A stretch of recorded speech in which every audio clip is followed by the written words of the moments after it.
बच्चों good morning, आवाज आ रही है?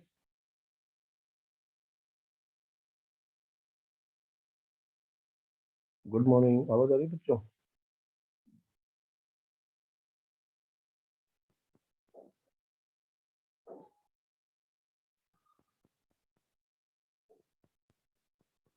हाँ तो चलो पढ़ना स्टार्ट करें, है ना? ठीक है। आज भी है, लॉकडाउन है, ऑफिस जाना रोड नहीं था तो मैं घर से क्लास ले रहा हूँ आज। ठीक। कल वाले नोट्स यार अभी मैंने मैसेज में पढ़ा, एक बच्चे का मैसेज पढ़ा, मैं भूल गया था कल तो यार, दिमाग से निकल गया। किसी का मैसेज नहीं आया था ना, तो अभी कर देंगे। बेटा मैंने वीडियो क्या ऑफ कर रखा है क्योंकि अभी क्या वो नहीं है ना, ऑफिस वाला सेटअप नहीं है। ठीक है। कोशिश करता हूँ लेकिन फिर उसको है ना अरेंज करना पड़ेगा यार को। अब आ गया वीडियो? नहीं आया? अच्छा रुको एक मिनट।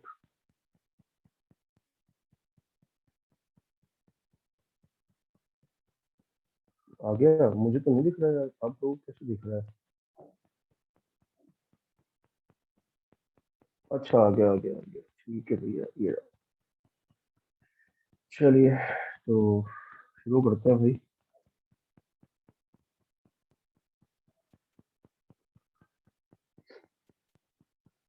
चलिए मैं आपकी चैट ओपन कर लेता हूँ ताकि आप कुछ बोलो तो समझ में आ जाए। ठीक है।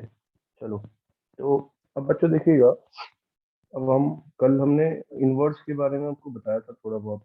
ये मैं आपके कल के नोट्स भी खोल लेता हूँ। ठीक है, तो बस शुरुआत की थी कि इनवर्स क्या होता है, एक हल्का सा आइडिया दिया था आपको इनवर्स के बारे में। ठीक है।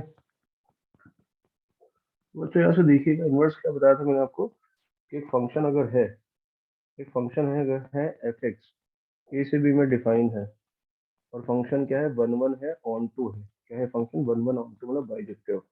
तो उस फंक्शन का एक इनवर्स फंक्शन एग्जिस्ट करता है। तो इनवर्स फंक्शन कब एग्जिस्ट करता है? जब function one one onto दोनों हो, तभी एग्जिस्ट करता है, अदरवाइज नहीं करेगा। सही है। तो हमेशा अगर फंक्शन है वन वन ऑन टू है तो उसके कॉरस्पॉन्डिंग एक यूनिक फंक्शन बनाया जा सकता है जो उसके बिल्कुल उल्टा हो। मतलब अगर एफ ऑफ एक्स बराबर वाई है तो उस फंक्शन जी के लिए क्या होना चाहिए? जी ऑफ वाई बराबर एक्स होना चाहिए। ठीक है, ये हमने लिखा था ना, ये रहा। अगर y बराबर एफ एक्स है तो जी ऑफ वाई बराबर एक्स होना चाहिए, तो जी को क्या बोलते हैं? एफ का इनवर्स। और इनवर्स कैसे निकालते हैं ये मैंने एक एग्जाम्पल छोटा सा आपको यहाँ बताया भी था। ठीक है ना? तो आप चाहें तो मैं एक काम करता हूँ यार, इसी में पढ़ा देता हूँ आपको ना। ठीक है, कंटिन्यू कर देता हूँ क्योंकि वैसे भी कल के टीचिंग नोट्स थे नहीं, तो अपन इसी को ही कंटिन्यू कर देते हैं। ठीक है। हाँ नहीं, एक साथ इसी में मैं आगे बढ़ रहा हूँ ताकि क्या है, कल का और आज का एक साथ आ जाएगा ये वाला। ठीक है।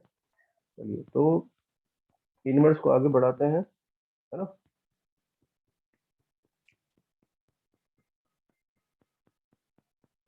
हाँ बच्चों, अब इनवर्स को थोड़ा आगे बढ़ाते हैं। इनवर्स में देखिएगा, अब हमें क्या करना है कि इनवर्स फंक्शंस फाइंड आउट, मतलब फाइंड कैसे करते हैं, ये हमने एक छोटा सा सवाल देखा था।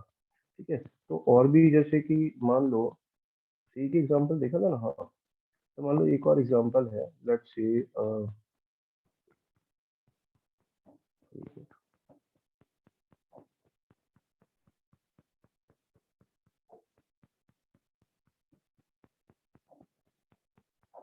देखो बच्चों, यहाँ पर एक क्वेश्चन दे दिया गया, लेट्स से कितना कि एक फंक्शन एफ डिफाइन है, कहाँ से कहाँ तक। इसमें मैं पहले फंक्शन लिख लेता हूँ, 3x+7/x-2। ये फंक्शन डिफाइन है r-2 से लेकर r-3 तक। ठीक है, सच दैट दिस, तो you have to find f inverse. तो देखिए, हालांकि हमें अब यहाँ चेक नहीं करना वन वन ऑन टू क्योंकि उसने खुद दे रखा है, लेकिन फिर भी अगर हम चेक करना चाहें तो हम एक चीज समझ सकते हैं क्या, कि यार लीनियर बाय लीनियर इक्वेशन है ये, तो ये ऑलवेज वन वन तो होती ही है। साथ में लीनियर बाय लीनियर का रेंज आपको मैंने डायरेक्ट बताया था कि आर में से केवल एक एलिमेंट हटा दो, कौन सा? ए बाय सी बताया था ना, 3/1 मतलब 3। तो रेंज यही है, इसलिए उसने कोडोमेन भी यही दे रखा है, मतलब फंक्शन क्या हो गया, ऑन टू भी हो गया।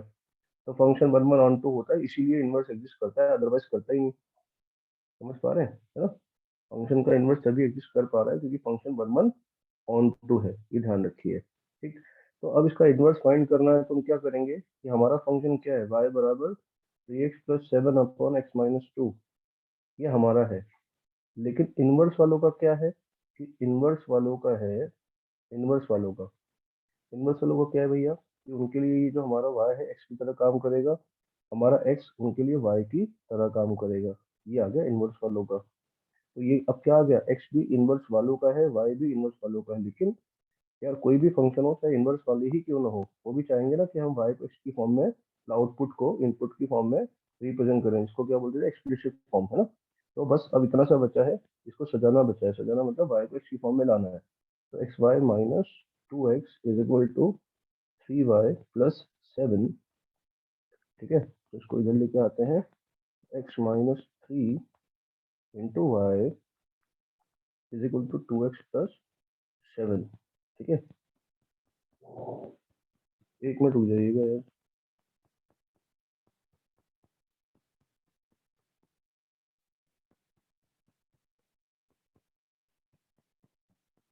हम्म,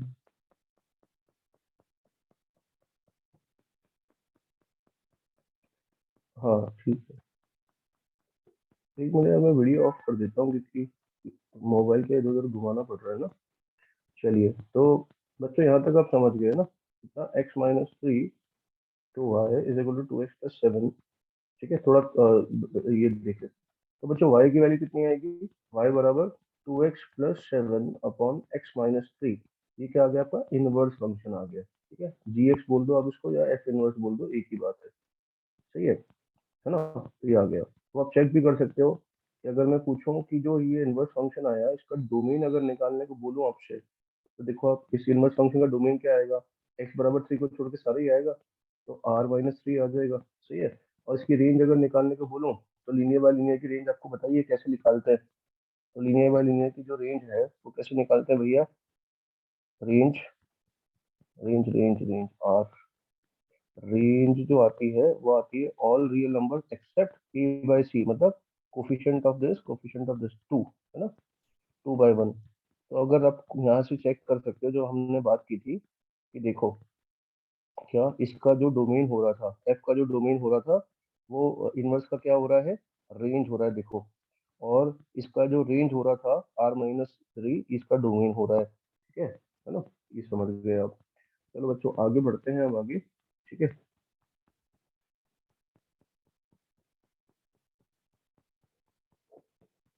आवाज अब ठीक हो गई बेटा, थोड़ा सा मुझे बताओ, आवाज ठीक हो गई, आवाज सुनाई में आ रही है अब। हेलो, अच्छा अच्छा बेटा, ठीक है, ठीक ठीक ठीक। क्या यार, एक्चुअली सर्दी बहुत है ना, आवाज निकल भी नहीं रही है एक्चुअली, इसमें माइक की भी गलती नहीं, आज आवाज कब निकल रही है। चलो देखते हैं, है ना, आगे बढ़ते हैं।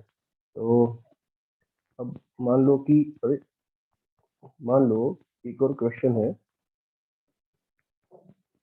एक और क्वेश्चन है, मान लो कि जो एफ है, एफ वो 0 से इंफिनिटी से लेकर 1 से इंफिनिटी तक है ना। ठीक है, ये है। तो f x is equal to e की पावर एक्स प्लस ई की पावर -x/2 है। क्लियर। अच्छा बच्चों, मैं है ना एक काम कर रहा हूँ, क्योंकि आज क्या मोबाइल यूज कर रहा हूँ यार, तो इसमें क्या है कि एक बार में एक ही चीज नजर आती है। तो मैं आप में से एक बच्चे को अनम्यूट कर रहा हूँ, अगर कभी भी स्क्रीन गायब हो जाए, कोई भी प्रॉब्लम हो, तो आप वो बच्चा बोल सकता है। ठीक है, ध्यान रखिएगा। तो मैं एक को, अच्छा, एक मिनट एक मिनट।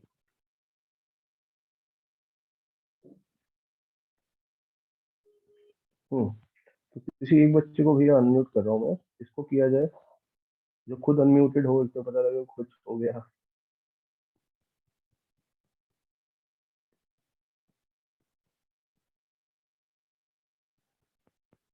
इसको अनम्यूट कर दें भैया, ये बताओ कौन है भाई, जागरूक नागरिक, आप में से जागरूक, जागरूक नागरिक। चलिए, तो एक काम करते हैं। अच्छा, तो बच्चों ने बोला आदित्य और रानी, ठीक है। ये तो काम करते हैं,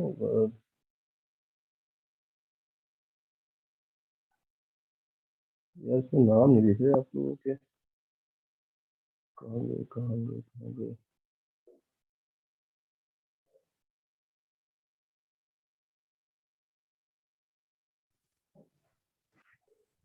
ठीक है, चलिए मैंने कर दिया एक को ना, रानी जो है ना। Yes sir. अब बेटा आपकी जिम्मेदारी ध्यान रखना, है ना?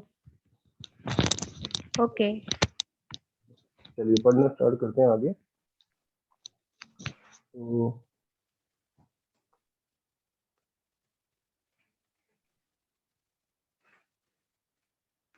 हाँ, तो बच्चों देखो ये ना फंक्शन है हमारे पास एफ एक्स, है ना ये।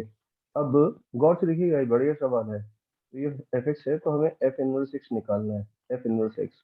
आप देख सकते हो कि इसका डोमेन ये है, और ये है ना क्या है, रेंज है, मतलब कोई है। बेटा आपके पास से आवाजें बहुत आ रही है बेटा, अब उसको स्टेशनरी पोजीशन पे रख दो या तो, है ना, आपका जो ईयरफोन है, क्योंकि फिर आवाजें आएंगी।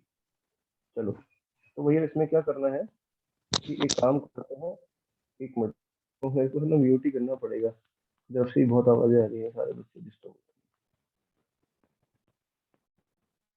रख दिया बेटा स्टेबल।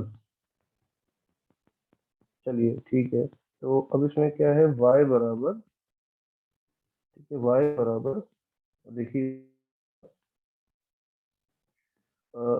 ये अपने पास y बराबर e की पावर x प्लस e की power minus x upon two है।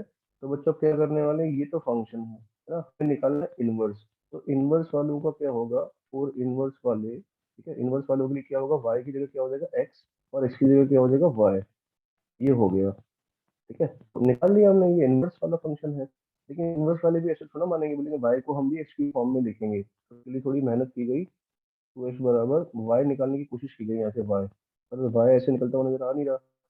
तो हमने क्या किया, ये जो ई की पावर माइनस वाई, इसको लिखा वन अपॉन ई की पावर वाई, और क्रॉस मल्टीप्लाई कर दिया। तो देखिए ई की पावर वाई का होल स्क्वायर माइनस का टू एक्स इंटू ई की पावर वाई प्लस वन, ये क्वालिटी बन जाएगी। ई की पावर वाई का भाई मल्टीप्लाई कर लेना, ये क्वालिटी बन जाएगी। अब ये ई की पावर वाई में क्वाड्रेटिक है, तो इसकी रूट अगर निकालोगे तो धराचार्य मेथड लगाओगे। ई की पावर वाई बराबर minus b plus minus under root b square, b square करोगे तो कितना, फोर एक्स स्क्वायर, मतलब minus four a c upon two a. सही है, तो देखो यहाँ अंडर रूट से फोर बाहर लोगे तो टू बनेगा, टू से टू कट जाएगा, तो x plus minus under root x square minus one, ठीक है, ये बचेगा।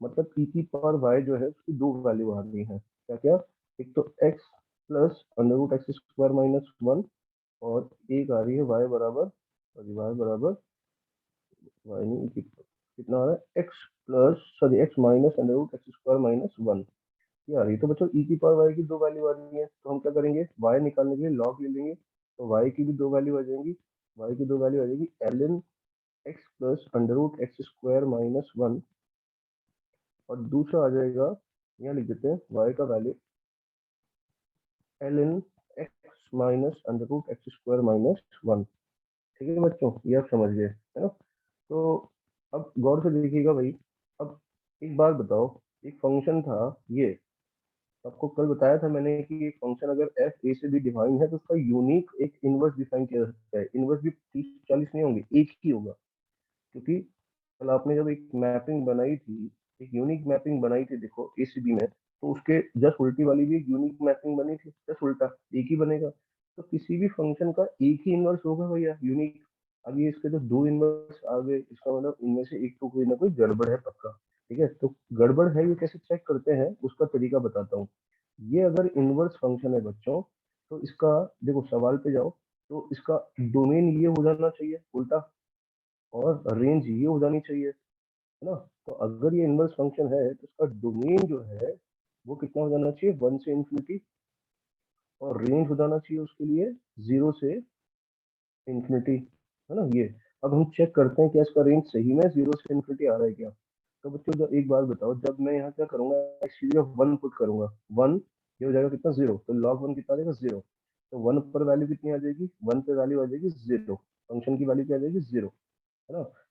अब कॉमन सेंस लगाओ कि x की वैल्यू अब क्या कर रहे हैं, 1 से बढ़ा रहे हैं। x बराबर 1 डाला था, अब x के लिए 1 से बढ़ा रहे हैं, 1.1, 1.2, 2, 3 ऐसे करके। तो जब ये बढ़ाओगे तो ये बढ़ेगा और एक्स स्क्वायर भी बढ़ेगा। एक्स स्क्वायर बढ़ेगा तो -1, एक्स स्क्वायर -1 भी बढ़ेगा। इसका मतलब ये पूरा का पूरा फंक्शन क्या होगा, बढ़ेगा। तो एक्स बढ़ाने पर ये बढ़ेगा और ये बढ़ने पर लॉग बढ़ेगा। तो फंक्शन कैसा हुआ, इंक्रीजिंग टाइप का। कैसा हुआ, क्योंकि एक्स बढ़ाने पर पूरा फंक्शन बढ़ रहा है, इंक्रीजिंग। इसका मतलब इंक्रीजिंग है, तो जैसे जैसे आप इनफाइनाइट की तरफ जाओगे फंक्शन बढ़ता जाएगा। तो जब आप इनफाइनाइट रख दोगे तो यहाँ क्या आएगा, इन्फिनिटी। इनफाइनाइट का स्क्वायर भी इनफाइनाइट, -1, इनफाइनाइट का अंडर रूट इनफाइनाइट, तो इन्फिनिटी प्लस इन्फिनिटी आएगा। मतलब इन्फिनिटी में बहुत बड़ा नंबर में बहुत बड़ा नंबर ऐड कर रहे हो तो क्या आएगा, अगेन बहुत बड़ा नंबर ही आएगा। इसका मतलब लॉग किधर जाएगा, इनफाइनाइट की तरफ। तो लॉग के अंदर जब आप इनफाइनाइट डालते हो, लॉग का ग्राफ दिखा होगा, इनफाइनाइट पे लॉग किधर जाता है, इनफाइनाइट की तरफ ही जाता है। इसका मतलब ये हुआ कि इसकी मिनिमम वैल्यू, क्योंकि फंक्शन क्या था, इंक्रीजिंग था। इंक्रीजिंग था कि मिनिमम वैल्यू किस पे आएगी, x बराबर 1 पे कितनी आई, वो 0। और मैक्सिमम वैल्यू किधर जा रही है, इन्फिनिटी की तरफ। तो रेंज यही निकल गई, एकदम सही है। इसका मतलब यही फंक्शन है जो हम जिसकी तलाश कर रहे थे। लेकिन अगर हम बात करें इस वाले की, इसकी इसकी, तो अब जरा चेक करते हैं इसका भी डोमेन कितना होना चाहिए भैया। डोमेन तो इसका भी 1 से इन्फिनिटी ही होना चाहिए, है ना। रेंज भी 0 से कितनी आनी चाहिए, इन्फिनिटी। चेक करते हैं जरा इसकी रेंज। अब प्रॉब्लम पता है क्या है, प्रॉब्लम है कि जब आप x बराबर 1 रखोगे, x बराबर 1 रखोगे तो यहाँ 1 हो जाएगा, ये 0। तो log 1 कितना आएगा, 0। y x बराबर 1 पर y के लिए यहाँ भी 0 आ रही है। लेकिन बच्चों प्रॉब्लम क्या है कि जैसे जैसे आप इन्फिनिटी की तरफ जाओगे, x कहाँ जाएगा, प्लस इन्फिनिटी की तरफ। तो यहाँ पे बहुत गंभीर समस्या हो जाएगी कि ये इन्फिनिटी है और ये भी इन्फिनिटी है। इन्फिनिटी माइनस इन्फिनिटी बन जाएगा। और बच्चों इन्फिनिटी माइनस इन्फिनिटी 0 नहीं होता, ध्यान रखिएगा। और इन्फिनिटी नहीं होता, ये इनडिटरमिनेट फॉर्म होता है ना। इनडिटरमिनेट फॉर्म मतलब इसकी वैल्यू कुछ भी आ सकती है, पता नहीं है, ऐसे नहीं जज कर सकते ना। तो इनडिटरमिनेट फॉर्म अगर आ रहा है तो हम इन्फिनिटी माइनस इन्फिनिटी को कुछ भी नहीं लिख पा रहे हैं, न 0, न 1, न 5, न 10, न इन्फिनिटी, कुछ नहीं, है ना। तो इसका मतलब हम क्या करेंगे, इसको थोड़ा सिंप्लीफाई और दूसरे फॉर्म में लाने की कोशिश करेंगे, है ना। क्योंकि जब तक एक्स इन्फिनिटी पे जा रहा है, इस पर वाई की वैल्यू नहीं पता चलेगी, तब तक रेंज कैसे पता चलेगी। तो हमने क्या किया बच्चों, इस मसाले को रैशनलाइज किया। इसको क्या किया, रैशनलाइज। इसके कॉन्जुगेट से ऊपर नीचे मल्टीप्लाई कर दिया। ये लो। तो बच्चों देखना, ऊपर जब मल्टीप्लाई करोगे तो ऊपर तो क्या हो जाएगा, इस a minus b, a plus b, है ना। तो प्लस, अच्छा हाँ, रुको यार, यहाँ पे ना गड़बड़ लिखी है एक चीज गड़बड़ हो गई। कहाँ गया गड़बड़, गड़बड़ गड़बड़, ये रहा।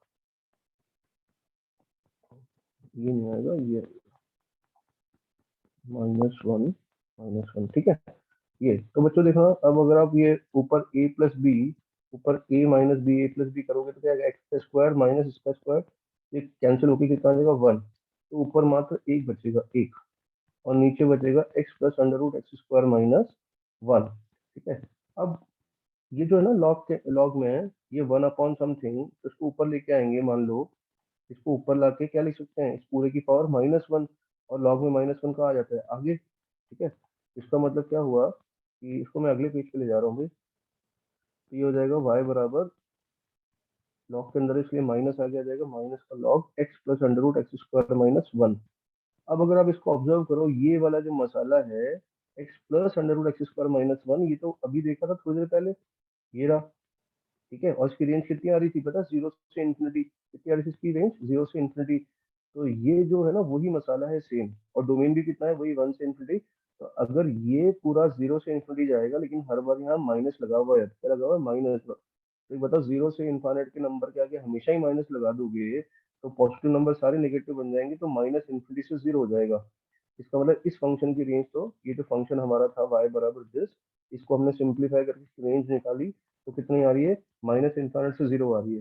इसका मतलब ये तो गलत है भैया। इनवर्स फंक्शन अगर ये होता तो इसकी रेंज माइनस इन्फाइनाइट से 0 थोड़ी ना आनी चाहिए थी, इसकी रेंज तो 0 से इन्फाइनाइट आनी चाहिए थी।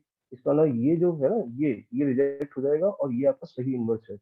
और ना ऊपर वाला क्या है, ये आपका करेक्ट इनवर्स निकला, क्योंकि रेंज भी इसकी सेम आ रही है ना। और इसकी रेंज तो गलत आ रही है, तो उसका ना ये नहीं है, क्योंकि एक ही होना था, ध्यान रखिए, एक रिजेक्ट होगा ही होगा। तो ये सही है और ये गलत है, ठीक है। आपका सही एफ इनवर्स क्या आ जाएगा, आपका जो एफ इनवर्स फंक्शन था वो आ जाएगा l n x plus under root x square -1, ये आ गया। हाँ भैया बताइए, यहाँ तक कोई दिक्कत है, नहीं है। चलिए तो आगे बढ़ते हैं। अब इसके बाद थोड़ा गौर से देखिएगा।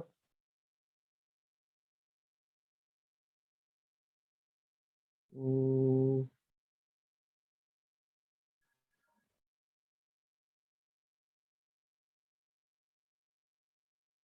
चलिए तो आगे बढ़ते हैं। ठीक है, तो नेक्स्ट देखो बच्चों, नेक्स्ट अब बात करेंगे हम प्रॉपर्टीज। प्रॉपर्टीज बेटा अभी क्या बताया आकर्ष कि किसी भी फंक्शन का एक यूनिक इनवर्स होता है, तो दोनों कैसे हो सकते हैं किसी भी केस में?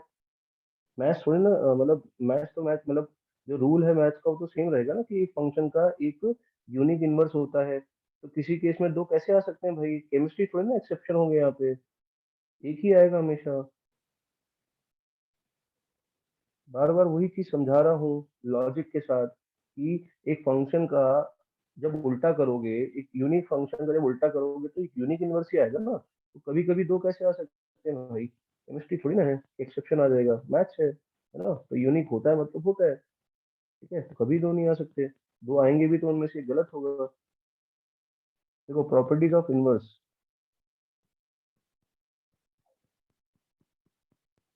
देखो क्या है ना, इस तरह के सवाल पूछने से पहले सोचो, अभी सर ने एक लॉजिक दिया था, लॉजिकली खुद को डिफेंड करो। ठीक है, तो अपने आप चीजें समझ में आ जाएंगी।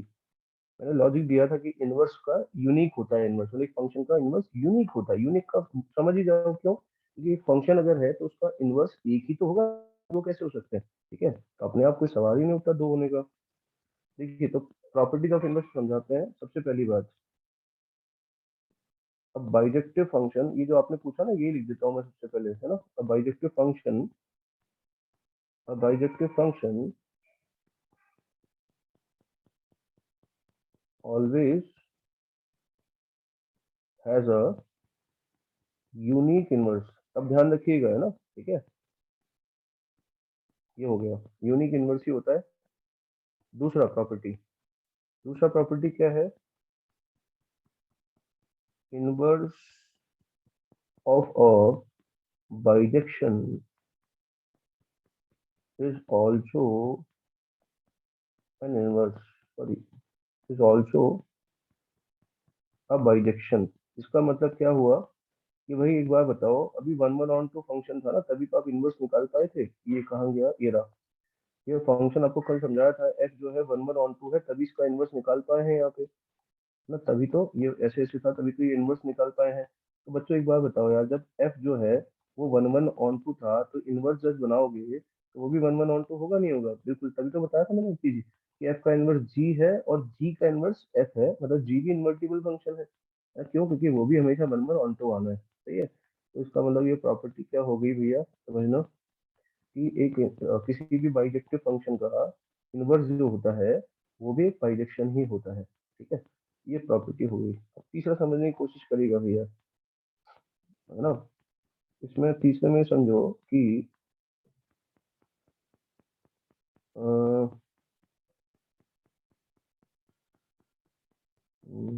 देखो इसमें में समझते हैं कि फंक्शन है एफ, जो कि ए से बी में डिफाइन है। ठीक है, और जो जी है वो बी से ए में डिफाइन है, सच दैट जी जो है वो एफ इनवर्स है।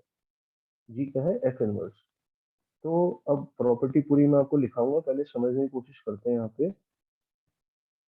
ये देखिए, ये ए ले लेते हैं, वन टू थ्री, और ये ले लेते हैं बी, ए बी सी। अब एफ जो है भाई इनवर्स डिफाइन हुआ, तो एफ क्या है? वन वन ऑन टू है, बाइजेक्शन है। तो देखिएगा, ये है, ये अपन ने बाइजेक्टिव फंक्शन बना लिया, और उस बाइजेक्टिव फंक्शन का नाम क्या है? एफ। अब इसका इनवर्स फंक्शन जो है वो क्या है? जी। तो इसका इनवर्स फंक्शन कहाँ से डिफाइन होगा? बी से ए में। तो मतलब इसका इनवर्स फंक्शन जो जी है वो डिफाइन कर दिया बी से ए में, तो कितना हो जाएगा? सी का वन से, सी का टू से, सी का थ्री से। सही है, तो मैं आपको एक बार पूछूं कि भाई ये जो पूरा डायग्राम है उसको क्या बोलते हैं? फॉग की गॉग। कैसे समझते हैं उसके लिए कि जो इनपुट गया है वो गया है एफ में, एफ घुसा है जी के अंदर और निकला क्या है, जी ऑफ एफ एक्स। ठीक है, तो जी ऑफ एफ एक्स मतलब ये गॉफ है, आए समझ में, है ना। तो ये क्या है, गॉफ। सबने फॉग लिखा है लेकिन गॉफ है वो, ठीक है। दो बच्चों में देखो ये ना, एक्चुअली आप ये ध्यान रखो, ये मोबाइल की पजल नहीं चल रही है, गॉफ बोल दो फॉग बोल दो, मैथ में हर चीज सोच के समझ के बोली जाती है। ये आदत डेवलप करो अपने अंदर, ठीक है। ये आदत डेवलप करो बेटा, नहीं तो आईआईटी के अंदर ना सारे सवाल नेगेटिव हो जाएंगे, अक्कड़ बक्कड़ बम्बे वो नहीं है, ठीक है। देखिए तो ऐसे सिंपल समझो कि इसमें गया एक्स, एफ में गया तो एफ एक्स आया, एफ इस इसमें गया जी में तो जी एफ एक्स आया। तो ये बताओ गॉफ इस केस में कहाँ से कहाँ तक डिफाइन है, ए से ए में, ठीक है। गॉफ कहाँ से कहाँ तक डिफाइन है, ए से ए में डिफाइन है गॉफ। तो गॉफ अगर बच्चों ए से ए में डिफाइन है, ठीक है, तो ये बात बताओ इसका मतलब क्या हुआ कि आपने इनपुट दिया, सुनना, आपने इनपुट दिया वन, आपने इनपुट दिया वन, तो फाइनली क्या हुआ, प्रोसेसिंग हुई और आउटपुट भी क्या मिला, वन ही मिला। आपने इनपुट दिया टू और ये प्रोसेसिंग हुई, फाइनली आउटपुट क्या मिला, टू ही मिला। आपने इनपुट दिया थ्री, प्रोसेसिंग हुई, आउटपुट क्या मिला, थ्री। इसका मतलब ये है कि अगर मैं इस गॉफ फंक्शन को बना के देखो, इसको बना के देखो गॉफ फंक्शन को, इस केस में जो गॉफ फंक्शन है आपका, वो ए से ए में ही डिफाइन हो रहा है। देखो आप, गॉफ फंक्शन ए से ए में ही डिफाइन हो रहा है, और वो ऐसा है कि भाई देखो, वन टू थ्री, और one two three, one input देने पर वन आ रहा था, टू देने पर टू, और थ्री देने पर थ्री। तो क्या ये जो गॉफ फंक्शन है ये आइडेंटिटी फंक्शन नहीं है? आइडेंटिटी फंक्शन क्या बताया था आपको कि एफ एक्स बराबर एक्स, जो इनपुट देने पर अगर वही आउटपुट मिले तो आइडेंटिटी फंक्शन है। तो मैं बोल सकता हूँ कि जो गॉफ फंक्शन है, gof, it is identity function over set A, ठीक है। सेट ए पर ये आइडेंटिटी फंक्शन है। ए पर क्यों बोला, क्योंकि इनपुट क्या दे रहे हो, ए के element one two three, output भी ए के एलिमेंट, इसको मैंने बोल दिया identity, identity function, identity function over. बेटा ओम प्रकाश, मैं आपको एक सलाह दूं, सर पीडीएफ मिलेगा क्या, इन सब फालतू बकवास की जगह ना जो पढ़ा रहे हैं उस पर दिमाग चला लो, समझ में आया। ये तो पीडीएफ ना 8 रुपए किलो रद्दी में बिकेगा। पढ़ाते वक्त मैंने बोला ना फालतू बातें मत किया करो, इसका मतलब समझ में आता है तुम पढ़ाई में ध्यान नहीं देते हो ना। तुम्हें नोट्स बनाने हैं, सुंदर सुंदर कॉपी बनानी है, फिर भेज देना बाद में 8 रुपए किलो में। अरे मैंने बोला पढ़ते वक्त मत बोला करो, जो समझा रहा हूँ उसको समझने में ध्यान दे बेटा। आईटी इंजीनियर उससे बनेगा, ठीक है। नोट्स मार्केट में मिलते हैं 50 50 100 100 रुपए में, दो सौ रुपए में ना, उससे कोई आईटी नहीं बना सकता। मिल जाएगा, ये क्लास ये पढ़ने के बाद भी पूछा जा सकता है ना। नालायकों का ध्यान पढ़ाई के अलावा पूरी दुनिया भर में रहता है, ठीक है, बस पढ़ाई में नहीं है। फोकस करो ना, जो पढ़ा रहे हैं उसके बारे में सोचो, बहुत चीजें सोचने के लिए हैं। ये जो डायग्राम बनाया, ऐसे आप जैसे गॉफ पढ़ा है ना, फॉक्स सोचा जा सकता है, और हम क्या सोचें, है ना, तो फालतू की बकवास इधर उधर की करनी है। तो ये गॉफ है, इसको क्या बोलते हैं, आई ए ना। अब पता है आपको दोबारा पढ़ना पड़ेगा, क्योंकि एक इस क्लास में जो समझदार बच्चा है ना वो सोच रहा होगा आई ए क्या होता है, आइडेंटिटी क्यों बोलते हैं, इसमें सब सोच लिया। अब ये सोच रहे होगे ना, ठीक है, फिर आपको दोबारा पढ़ना पड़ेगा। पढ़ाई में ध्यान दो यार, ये सब चीजें मत किया करो। देखो अब अगला देखना। अब मान लो कि यही फंक्शन तो वही है ना, ठीक है। अब मैं इसको इस डायग्राम को ऐसे बना रहा हूँ, यहाँ बी बनाया, यहाँ ए बनाया, ठीक है, और बी से ए में कौन डिफाइंड था, जी था ना, इनवर्स ऑफ है, क्या था वो, ए बी सी था, और यहाँ वन टू थ्री था, ये वाला है ना। इनवर्स फंक्शन अभी बनाया था ना, वही वाला है। और ए से बी में कौन डिफाइन था भैया, ए से बी में फंक्शन डिफाइन था, ओरिजिनल फंक्शन, और वो था ऐसे, वन का ए से, टू का बी से, ये, ठीक है। तो एक बार बताओ, इस केस में अगर मैं बोलूँ कि यहाँ से यहाँ तक कौन सा फंक्शन डिफाइन है, तो इनपुट कौन दिया आपने, ए बी सी, ये किसमें गए, जी के अंदर गए, किसमें गए, जी में गए। और फिर वो जी एक्स निकला, जी एक्स किसमें गया, एफ में गया, क्या निकला finally, f of g x. तो ये किसका डायग्राम है, फॉग का। तो फॉग कहाँ से कहाँ तक डिफाइन है भैया, फॉग जो डिफाइन हो गया, बी से बी डिफाइन हो रहा है, सही बात है। और एक और बात, कि जो इनपुट दे रहे हो, ए दे रहे हो, ए दे रहे हो प्रोसेस करके फाइनली ए ही मिल रहा है, बी दे रहे हो प्रोसेस करके फाइनली बी ही मिल रहा है, सी दे रहे हो प्रोसेस करके फाइनली सी मिल रहा है। इसका मतलब ये जो फॉग है आपका, फॉग इस केस में वो भी क्या है, फॉग आइडेंटिटी फंक्शन है, but over set B, I B बोल दिया इसको ना, it is identity function over set B. तो ये समझ गए आप प्रॉपर्टी। चलिए आगे देखते हैं भाई। अब अगली प्रॉपर्टी जो है वो बहुत इंपॉर्टेंट आने वाली है, समझने की कोशिश करिएगा, ट्राई करिएगा भैया। देखो, तो नेक्स्ट प्रॉपर्टी हमारी वो क्या है, देखते हैं। कौन से नंबर की है यार ये? चौथा, पांचवा, चौथा, शायद चौथा है ना। तो नंबर से क्या फर्क पड़ रहा है? देखो, इसमें क्या करना है, if f and g are two bijections, f और जी दो बाइजेक्टिव फंक्शंस हैं, दो बाइजेक्शंस हैं, ठीक है। सच दैट एफ डिफाइन है ए से बी में, और जी डिफाइन है बी से। अब ये इनवर्स, बेटा ध्यान रखिएगा, क्या बोला मैंने कि एफ और जी यहाँ इनवर्स फंक्शन नहीं है, एफ और जी दो अलग अलग फंक्शंस हैं जो कि बाइजेक्शन है आपस मतलब दोनों function one one onto है, ठीक है, अपने आप में। जी यहाँ पर एफ का इनवर्स नहीं है, वो पिछले एग्जांपल में लिया था, इसमें नहीं है। एफ और जी दो अलग अलग फंक्शन है, समझे आप।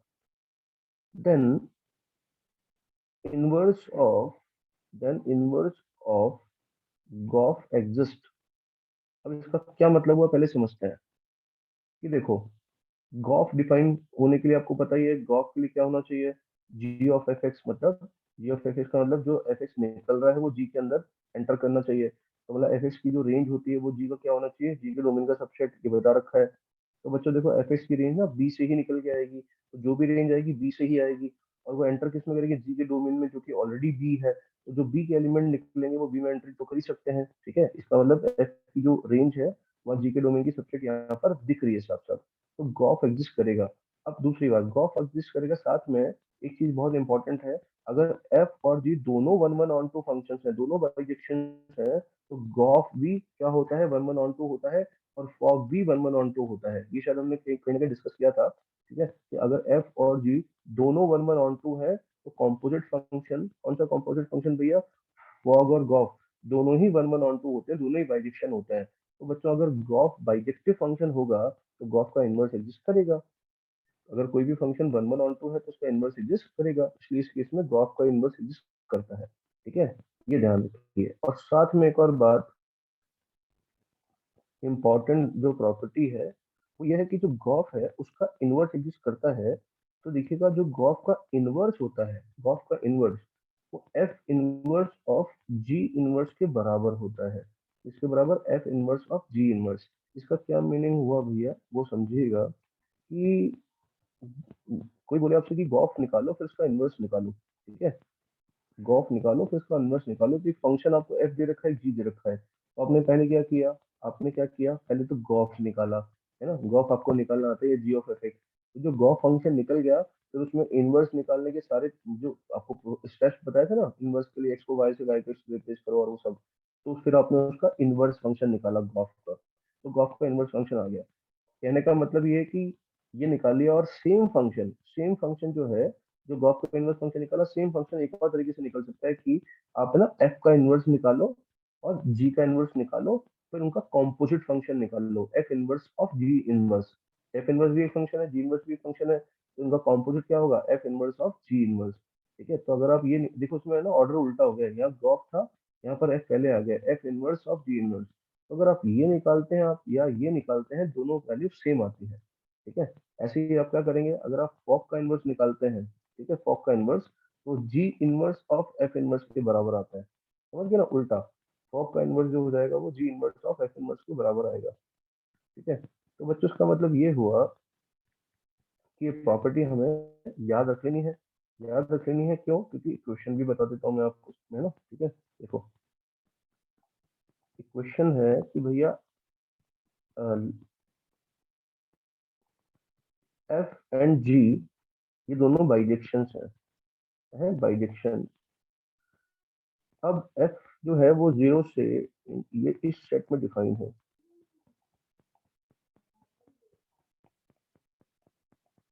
एक्स स्क्वायर प्लस टू, ठीक है। ये बाइजेक्शन है, तो ये आप खुद भी चेक कर सकते हो, देखो डोमेन दे रखा है, रेंज कोडोमेन दे रखा है, हालांकि उसमें बोल रखा है अपने को चेक नहीं करना, और अगर चेक करना आता तो वन वन ऑन टू कैसे चेक करते हैं आप जानते हो, ठीक है, उससे चेक किया जा सकता है, ठीक है। पूछा नहीं है तो दे रखा है, चिंता की कोई बात नहीं है।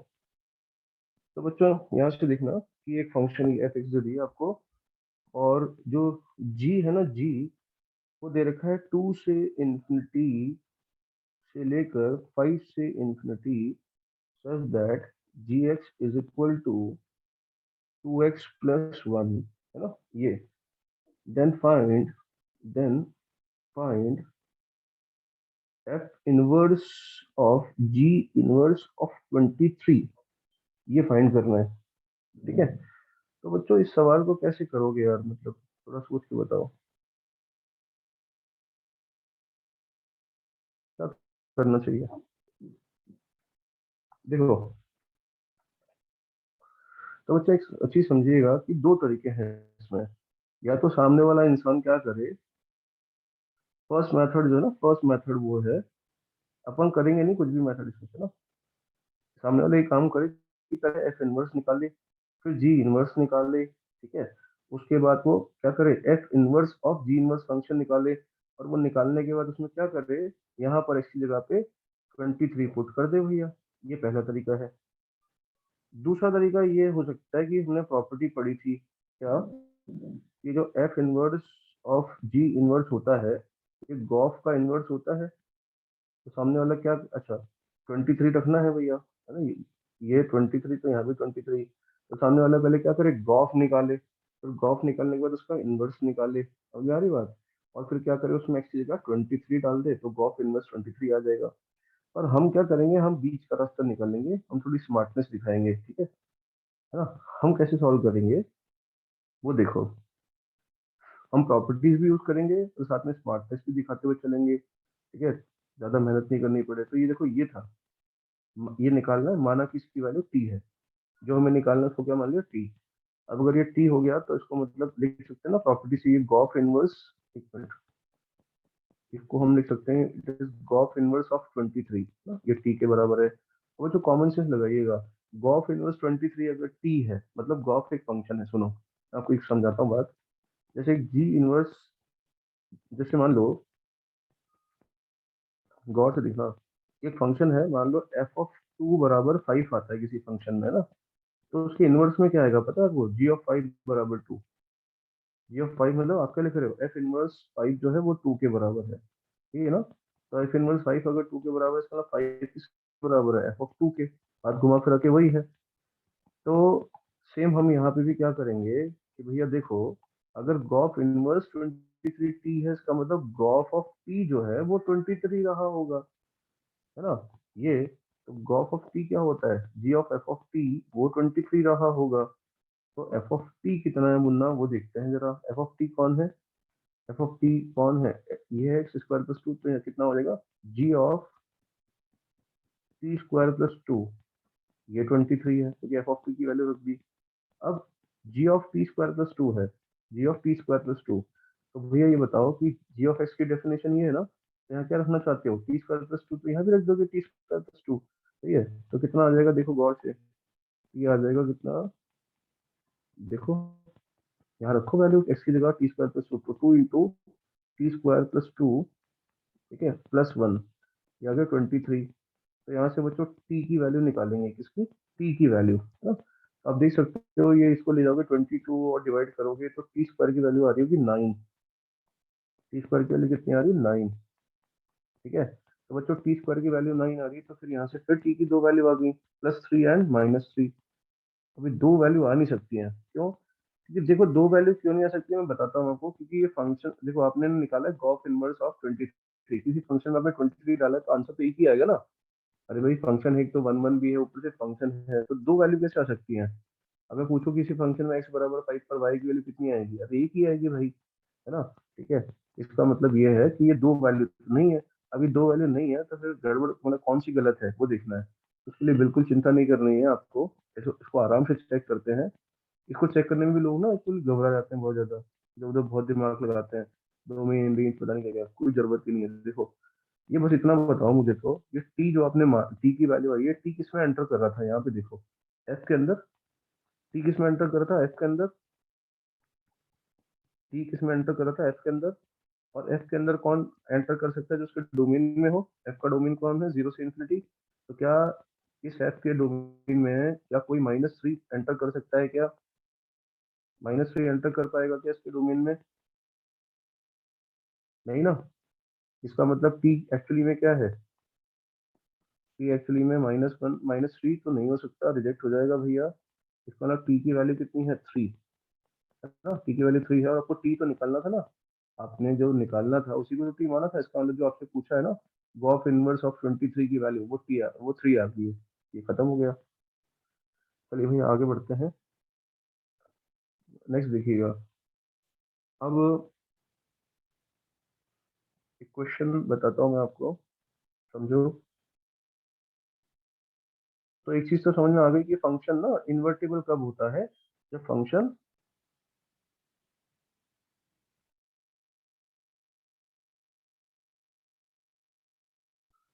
क्या हो बच्चों, वन वन ऑन टू हो। सही है, फंक्शन क्या हो, वन वन ऑन टू। ठीक। तो एक क्वेश्चन इस पे देखते हैं, देखिएगा। हमसे बोला गया कि भाई हम्म, एक फंक्शन है, इफ एफ आर से are such that fx is equal to x cube plus a plus 2 x square plus 3ax plus 5 is an invertible mapping, then find a। ठीक है, ये क्वेश्चन है बच्चों, ये इन्वर्टिबल मैपिंग है तो फाइंड ए। ठीक। तो इसका क्या मीनिंग हुआ कि भाई ये फंक्शन इन्वर्टिबल है, इसका क्या मतलब हुआ, इन्वर्टिबल होने का क्या मतलब होता है, इन्वर्टिबल होने का मतलब होता है फंक्शन बाइजेक्टिव है। फंक्शन क्या है, बाइजेक्टिव। ठीक है भैया, है ना। तो यहाँ से समझने की कोशिश करिएगा भाई। तो ये फंक्शन ना बाइजेक्टिव है। बाइजेक्टिव मतलब क्या होता है, फिर समझने की कोशिश करिएगा। वन वन भी है, ऑन टू भी है। ठीक है। अब बेटा ये क्यूबिक इक्वेशन है, ये फंक्शन क्या है, क्यूबिक। और क्यूबिक की रेंज हमेशा क्या होती है, आर होती है। बाई डिफॉल्ट याद करा रखा है आपको, क्यूबिक की रेंज तो हमेशा आर होती है। तो अगर ये क्यूबिक की रेंज आर हो गई तो ये ऑन टू तो बन ही गया बाय डिफॉल्ट, है ना, क्योंकि कोडोमेन भी आर और रेंज हमेशा आर होती है, तो क्यूबिक हमेशा ऑन टू तो होता ही है, उसमें तो सोचना है ही नहीं। सोचना क्या है, वन वन है कि नहीं है। ठीक है। तो क्यूबिक इक्वेशन वन वन हो भी सकती है और नहीं भी हो सकती है। तो ये वन वन अगर है या नहीं है, उसके लिए क्या देखेंगे कि या तो ये क्यूबिक ऑलवेज इंक्रीजिंग हो जाए, या ये क्यूबिक ऑलवेज डिक्रीजिंग हो जाए, तो ही वन वन वन वन हो पाएगी, ये बताया था। अभी इंक्रीजिंग डिक्रीजिंग के लिए क्या करते हैं, डिफरेंशिएशन करके देखते हैं। इसका differentiation 3x² plus 2 × a plus 2 × x plus का 3a। ठीक है। तो बच्चों देखो, ये ना इसका डिफरेंशिएशन आया, और डिफरेंशिएशन की क्वाड्रेटिक इक्वेशन आई है। और ये जो क्वाड्रेटिक है, इसमें एक्स स्क्वायर का कोएफिशिएंट कितना है, 3। मतलब क्वाड्रेटिक का ग्राफ कैसे बनेगा, अपवर्ड। कैसे बनेगा, अपवर्ड। अब बच्चों सुनो, एक्चुअली ये एफ डैश एक्स जो है ना, या तो एफ डैश एक्स क्या होना चाहिए, या तो एफ डैश एक्स हमेशा पॉजिटिव हो। ठीक है, हमेशा। या फिर एफ डैश एक्स जो है वो हमेशा नेगेटिव हो। क्यों, क्योंकि या तो फंक्शन क्या हो, या तो ऑलवेज इंक्रीजिंग हो या ऑलवेज डिक्रीजिंग हो, दोनों में से एक चीज होनी चाहिए। अब एक बार बताओ, ये क्वाड्रेटिक का ग्राफ है और ये बनेगा अपवर्ड पैराबोला। ठीक है, ये जो क्वाड्रेटिक है, ये हमेशा देखो, क्वाड्रेटिक का ग्राफ कैसे बन सकता है, मान लो ऐसे बना दिया आपने, तो इसका मतलब अगर ऐसे बना भी दिया तो ये जो केस है ना कि एफ हमेशा नेगेटिव हो, कभी पॉसिबल नहीं है। हमेशा नेगेटिव तो हो ही नहीं सकता, है ना, क्योंकि ग्राफ अपवर्ड बनना है, अपवर्ड ग्राफ है तो हमेशा नेगेटिव। देखो हमेशा नेगेटिव तो एक केस में बनता है या नीचे बनता है। ये देखो, इस केस में फंक्शन हमेशा नेगेटिव है, क्वाड्रेटिक हमेशा नेगेटिव है, पर इस केस में नीचे बन नहीं सकता क्योंकि एक्स का कोएफिशिएंट 3 है।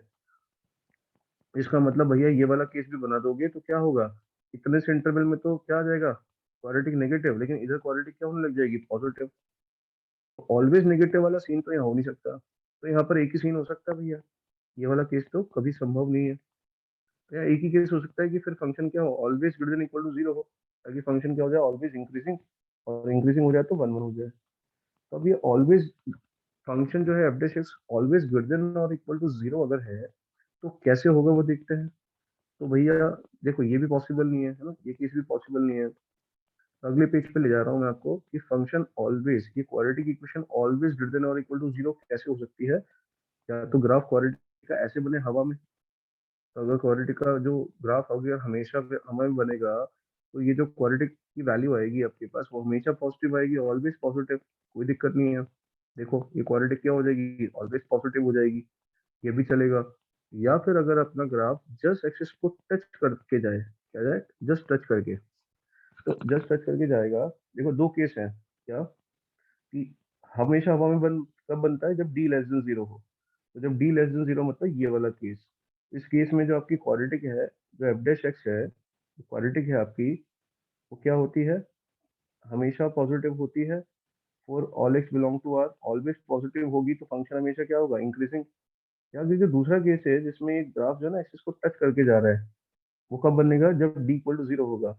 इस केस में भी अगर आप ऑब्जर्व करो तो फंक्शन की वैल्यू क्या है, हमेशा पॉजिटिव है, सिवाय एक पॉइंट पे जीरो बन रही है। किसका, एक पॉइंट पे एफ डैश एक्स जो है वो जीरो बनता है, हमेशा एफ डैश एक्स क्या होता है, पॉजिटिव। सही है, तो इसमें एफ डैश एक्स जो है, इस केस में एफ डैश एक्स जो है वो कितना है, ग्रेटर देन और इक्वल टू जीरो है वो all x belong to R. लेकिन जो एफ डैश एक्स जीरो है वो किसी इंटरवल में जीरो नहीं है, किसी पॉइंट पे जीरो है। तो आपको बताया था अगर f dash x greater than equal to zero हो, लेकिन इक्वालिटी केवल डिस्क्रीट पॉइंट पे आए, तो भी फंक्शन किस में कंसीडर होता है, इंक्रीजिंग में। बात समझ में आ रही है।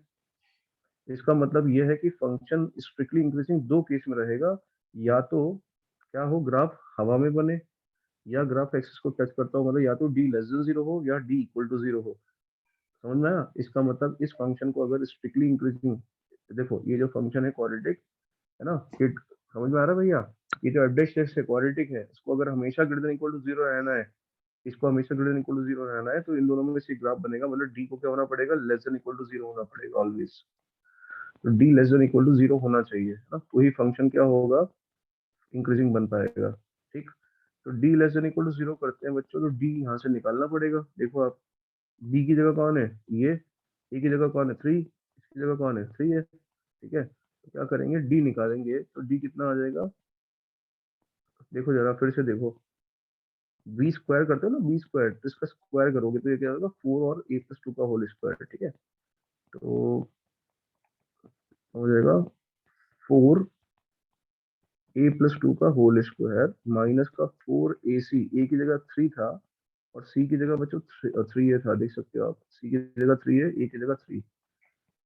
ये क्या होना चाहिए बच्चों, less than equal to zero होना चाहिए। आ रही बात समझ में। ठीक है, तो अगर ये less than equal to zero होना चाहिए, इसका मतलब क्या हुआ कि फोर तो कॉमन कैंसिल कर दिया हमने, फोर तो कैंसिल मार दिया भैया, इसको ओपन करते हैं तो ये आएगा a square plus four a, तो ये माइनस का कितना आएगा, nine a, less than equal to zero. तो यहाँ से a square minus five a plus four less than equal to zero, तो a minus one, a minus four less than equal to zero. यहाँ से a की value आ गई, a close interval one से क्लोज इंटरवल फोर। अब ध्यान रखिएगा, ये जो क्वेश्चन होता है ना, इसमें मैक्सिमम बच्चे गलती करते हैं, पता है क्या, उनका आंसर ना ओपन इंटरवल वन से फोर आता है। क्यों, क्योंकि वो क्या करते हैं, एफ डैश एक्स को हमेशा पॉजिटिव बनाते हैं, एफ डैश एक्स को हमेशा पॉजिटिव बनाने के लिए हवा में बनाते हैं ग्राफ, और डी लेस देन जीरो लेते हैं, ये केस लेते ही नहीं है। तो ये केस भी है भैया, इसमें भी फंक्शन इंक्रीजिंग क्यों है, क्योंकि इस केस में जो ये आपका, ये किसका ग्राफ बनाया है मैंने, एफ एक्स का नहीं बनाया, परंतु ये दिमाग में निकालो कि एफ एक्स की बात नहीं कर रहा हूँ, एफ डैश एक्स की बात कर रहा हूँ। F dash x positive, F dash x negative, ताकि फंक्शन जो है ना एफ, वो इंक्रीजिंग डिक्रीजिंग बता पाए। सही है, क्लियर। तो ध्यान रखो, डी अगर जीरो भी है, डी अगर जीरो भी है तो भी ये जो क्वाड्रेटिक है एफ डैश एक्स है, ये क्या है, ग्रेटर देन और इक्वल टू जीरो है।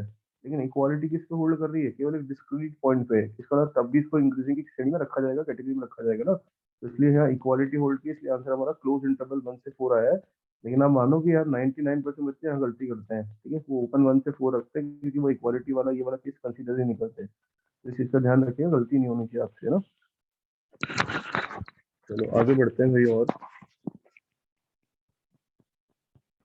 कोई समस्या यहाँ तक नहीं है। ठीक है, अब भैया एक इम्पोर्टेंट नोट है, important note, an important note. ठीक है, इंपॉर्टेंट नोट क्या है, उसके लिए तुमको पहले कुछ चीजें समझनी पड़ेंगी 11th क्लास की। आप जानते हो एक लाइन है ये, एक पॉइंट है पी अल्फा कॉमा बीटा। आपको पता है कि इसकी मिरर इमेज निकालते थे हम लोग 11th में। वो क्या आती थी वो पता नहीं है, उसके लिए फॉर्मूला होता था बड़ा सा, क्योंकि लाइन की इक्वेशन क्या है उस पर डिपेंड करता था। इसकी मिरर इमेज है भैया, आई है ना, ये सब आप इतना तो पता है। लेकिन एक चीज आपने डायरेक्टली याद की होगी क्या, कि ये जो लाइन हो, सॉरी जो पहले बना ले, एक लाइन होती है y बराबर x, ठीक है। y लाइन कौन सी है, y बराबर x, है ना। तो ये जो y बराबर x लाइन, एक मिनट ठीक से नहीं बनी।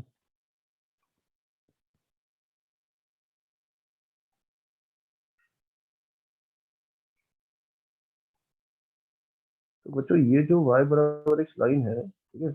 अब इसमें क्या होता है कि y बराबर x लाइन में के रेस्पेक्ट में अगर किसी भी पॉइंट, वैसे तो यार जिन्होंने 11वीं पढ़ी है तो ये बहुत बेसिक सा कॉन्सेप्ट है, सबको ही आता होगा। जिन्होंने नहीं पढ़ी उनके लिए है, बता देता हूँ उनको। कि अगर कोई पॉइंट लेते हो आप अल्फा कॉमा बीटा, और उसका मिरर इमेज निकालते हो किसमें, y बराबर x में, ठीक है। तो किसी भी पॉइंट अल्फा कॉमा बीटा का इस लाइन y बराबर, हर जगह मत लगा देना, केवल इस लाइन के लिए ना। इसका मिरर इमेज अगर आप निकालते हो इस लाइन में, तो वो बीटा कॉमा अल्फा हो जाता है, जस्ट उल्टा क्या हो जाता है, बीटा कॉमा अल्फा। इसका मतलब अगर ये है कि अगर कोई पॉइंट है यहाँ पे जिसके कोऑर्डिनेट है 2,3, तो इसका जब मिरर इमेज निकालोगे y बराबर x लाइन में, तो कितना हो जाएगा, 3,2 हो जाएगा। ये बात समझ पा रहे हैं, ठीक है ना। तो ये ध्यान रखिएगा। अब क्या करने वाले हम आगे, देखो कि ये हमारे पास, ये हमने फिर से ये लाइन ड्रॉ की, y बराबर x वाली लाइन फिर से ड्रॉ कर ली साहब, है ना, ठीक है। अब बेटा समझने की कोशिश करना, यहाँ पे बहुत एक इम्पोर्टेंट कॉन्सेप्ट है क्या, कि एक बात बताओ, ये तो लाइन y बराबर x है ना, ये y बराबर एक, ये तो लाइन है y बराबर x। अब समझने की कोशिश ये करनी है, मान लो यार ये एक फंक्शन है, ये है y बराबर एफ एक्स का ग्राफ, इसका ग्राफ y बराबर एफ एक्स, है ना। और y बराबर एफ एक्स का ग्राफ है, और एफ एक्स क्या कर रहा है, देखो कॉन्टिन्यूसली इंक्रीज कर रहा है, दिख रहा है आपको। तो एक बार बताओ बच्चों कि इस ग्राफ पर एक पॉइंट है अल्फा कॉमा बीटा, इसका क्या मतलब हुआ। ग्राफ पर एक पॉइंट अल्फा कॉमा बीटा मतलब x coordinate alpha, y coordinate beta, मतलब कि एक्स की जगह पर अल्फा रखने पर एफ ऑफ अल्फा की वैल्यू बीटा आती होगी, तो बोला अल्फा इनपुट है और बीटा क्या है, आउटपुट। ठीक है, तो इस ग्राफ पर एक पॉइंट है अल्फा कॉमा बीटा। ये बात यहाँ तक समझ में आ गया। अगर इस लाइन पर एक पॉइंट है कितना, 3,5, इसका क्या मतलब है भैया, आवाज आ रही है सबको। तो 3,5 अगर इस कर्व पर एक पॉइंट है, इसका मतलब है कि x बराबर 3 पर, है ना, एफ ऑफ 3 की वैल्यू 5 के बराबर है। एक बात बताओ बेटा कि यार अगर अगर एफ ऑफ 3 5 के बराबर है, तो इसका एक इनवर्स फंक्शन भी तो होगा। इनवर्स फंक्शन भी होगा जिसमें एफ इनवर्स 5 की वैल्यू 3 रही होगी। मतलब इनवर्स फंक्शन में इनपुट 5 देने पर आउटपुट क्या रहा होगा, 3। इसका मतलब ये हुआ कि जो इनवर्स फंक्शन है उसके ग्राफ पर 5,3 पॉइंट होना चाहिए ना यार। तो ऐसे ही क्या लिखा था हमने, एफ ऑफ अल्फा जो है वो बीटा के बराबर था, तो इसका मतलब इनवर्स फंक्शन जो था, एफ इनवर्स जो फंक्शन था, उसमें एफ इनवर्स बीटा अल्फा था। इसका मतलब जो एफ इनवर्स का ग्राफ होगा उस पर पॉइंट बीटा कॉमा अल्फा होना चाहिए। इसका मतलब ये हुआ कि अगर ये अल्फा कॉमा बीटा है, तो जो बीटा कॉमा अल्फा पॉइंट है, कौन सा पॉइंट, और बीटा कॉमा अल्फा पॉइंट क्या होगा, लाइन y बराबर x में अल्फा कॉमा बीटा का मिरर इमेज होगा ये बीटा कॉमा अल्फा, हाँ या ना। 3,5 पॉइंट है, तो इसका y बराबर x में मिरर इमेज क्या होगा, 5,3। और ये जो सारे पॉइंट मैंने रेड से बनाए, ये सब इसको होने चाहिए एफ इनवर्स के ग्राफ पे। इसका मतलब ये होगा कि इसके हर पॉइंट का, सुनो, एफ एक्स के हर पॉइंट का y बराबर x में जब मिरर इमेज निकालोगे, तो वो पॉइंट किसके होना चाहिए, इनवर्स के ग्राफ पे होना चाहिए, सही बात है। तो इसके हर पॉइंट का मिरर इमेज निकालेंगे y बराबर x में, तो वो एफ इनवर्स की ग्राफ पे होगा। इसका मतलब इस पूरे ग्राफ का मिरर इमेज ही बन जाएगा। ये बात समझ में आई, है ना। इसका मतलब ये हुआ कि भाई देखो, इसका मतलब ये हुआ कि जो, हाँ भाई यहाँ तक किसी को दिक्कत है? एक चीज समझ में आ गई यहाँ से कि जो एफ एक्स है और जो एफ इनवर्स एक्स का ग्राफ है वो एक दूसरे की क्या बन जाएंगे, मिरर इमेज बन जाएंगे। किसमें? इस लाइन के रेस्पेक्ट में, y बराबर एक्स लाइन के रेस्पेक्ट में क्या बन जाएंगे, मिरर इमेज। आ गई बात समझ में? आ गई। ठीक है, तो अब इसको बनाते हैं, आगे बढ़ते हैं।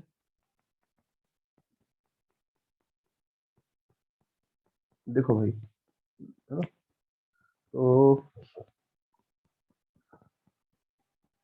हमने बनाया,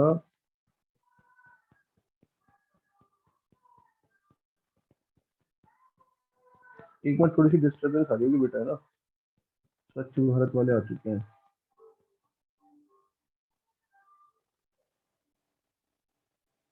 हाँ, तो हमने निकाल लिया y बराबर एक्स में ना। अब यहाँ से समझने की कोशिश करिएगा कि इसका मतलब ये होता है कि बच्चों, अगर ये y बराबर एफ एक्स का ग्राफ है, ठीक है, तो y बराबर एफ इनवर्स एक्स का ग्राफ एग्जैक्टली इस लाइन में क्या बनेगा, मिरर इमेज बनेगा। ठीक है ना। तो इसका मतलब अगर ये एफ एक्स का ग्राफ है तो ये एफ इनवर्स का होगा, अगर ये एफ एक्स का ग्राफ है तो ये एफ इनवर्स का होगा। क्यों?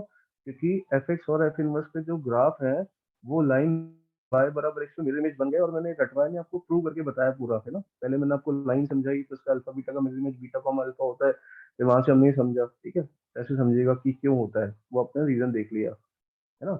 इसका मतलब दोनों ग्राफ जो है वो क्या होते हैं भैया, एक मैं बना लेता हूँ। ये आपके पास y बराबर एफ एक्स का ग्राफ है, और तो ये किसका हो जाएगा, y बराबर एफ इनवर्स इसका हो जाएगा, एंड वाइस वर्सा। ठीक है, ये एफ एक्स का होगा तो ये एफ इनवर्स का हो जाएगा। तो हम क्या बोल सकते हैं कि graphs of graphs of f x, sorry, graphs of y बराबर एफ एक्स एंड y बराबर f inverse x are are mirror images mirror images of each other, mirror images of each other in the line y equal to x। ठीक है, in the line y equal to x, यहाँ तक कोई दिक्कत नहीं है। ठीक है, ये समझ में सबको आ गया, है ना, ये नोट था। इसके बाद अब एक चीज समझते हैं, गौर से देखिएगा कि यार मान लो कि,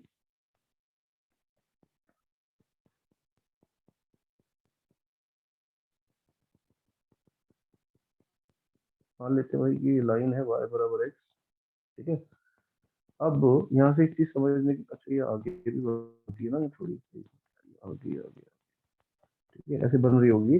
अब बच्चों समझो कि मान लो कि अपने पास ना एफ एक्स का ग्राफ कुछ ऐसा है, यहाँ से शुरू हुआ और यहाँ से आया ऐसे, सही है। एफ एक्स का ग्राफ कैसा है, ऐसा, वो मजा नहीं आया ना, ऐसे बन रहा। मान लो एफ एक्स का ग्राफ है ऐसे करके ऐसे आ रहा है। ठीक है, ये भाई एफ एक्स का ग्राफ है। तो बच्चों एक बात बताओ, अगर ये एफ एक्स का ग्राफ है तो एफ इनवर्स का ग्राफ कैसा आना चाहिए, एफ इनवर्स का ग्राफ कैसा आना चाहिए, जैसे इसका मिरर इमेज आना चाहिए, है ना।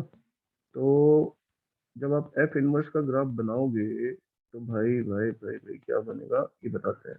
तो एफ इनवर्स का ग्राफ जस्ट मिरर इमेज बनेगा ऐसा। ये बात समझ में आ गई सबको? हाँ भैया, कुछ बताओ, समझ में आ गई बात?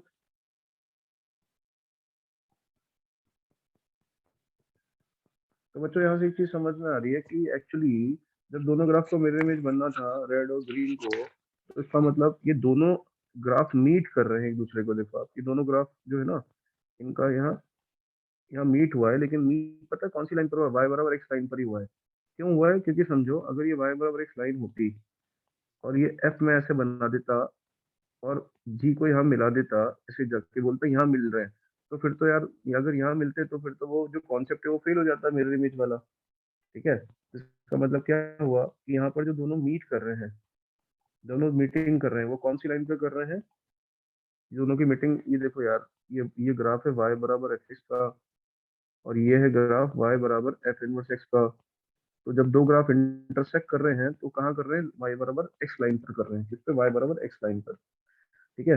तो इसमें अब यहाँ पर ना जो मैं बताने जा रहा हूँ भैया वो थोड़ा सा कंफ्यूजिंग भी है, क्योंकि सब जगह अलग अलग चीजें दी हुई है, मतलब आधी अधूरी चीजें दी हुई हैं, और हो सकता है आप में से कुछ लोगों ने पढ़ रखा हो फंक्शन, तो भी आधा अधूरा ही पढ़ रखा हो इस बारे में। तो मैं आपको पूरी चीजें क्लियर कर देता हूँ, एक एक करके, थोड़ा ध्यान से सुनिएगा। एक मिनट यार रुको।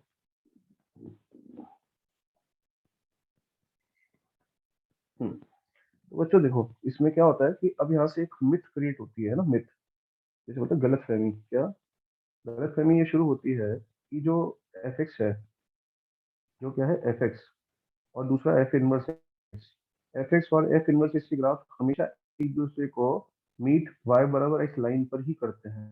जैसे इस ग्राफ में एकदम सही बात भी है कि एक एक बार यहाँ मीट कर रहे हैं, एक बार यहाँ मीट कर रहे हैं, क्योंकि सिमेट्री है तो हम क्या बोल रहे हैं कि एफ एक्स का ग्राफ और एफ इनवर्स एक्स का ग्राफ एक दूसरे को कहाँ मीट करते हैं भैया, जहाँ भी मीट करते हैं वो पॉइंट कहाँ होता है, वाई बराबर एक्स लाइन पर होता है।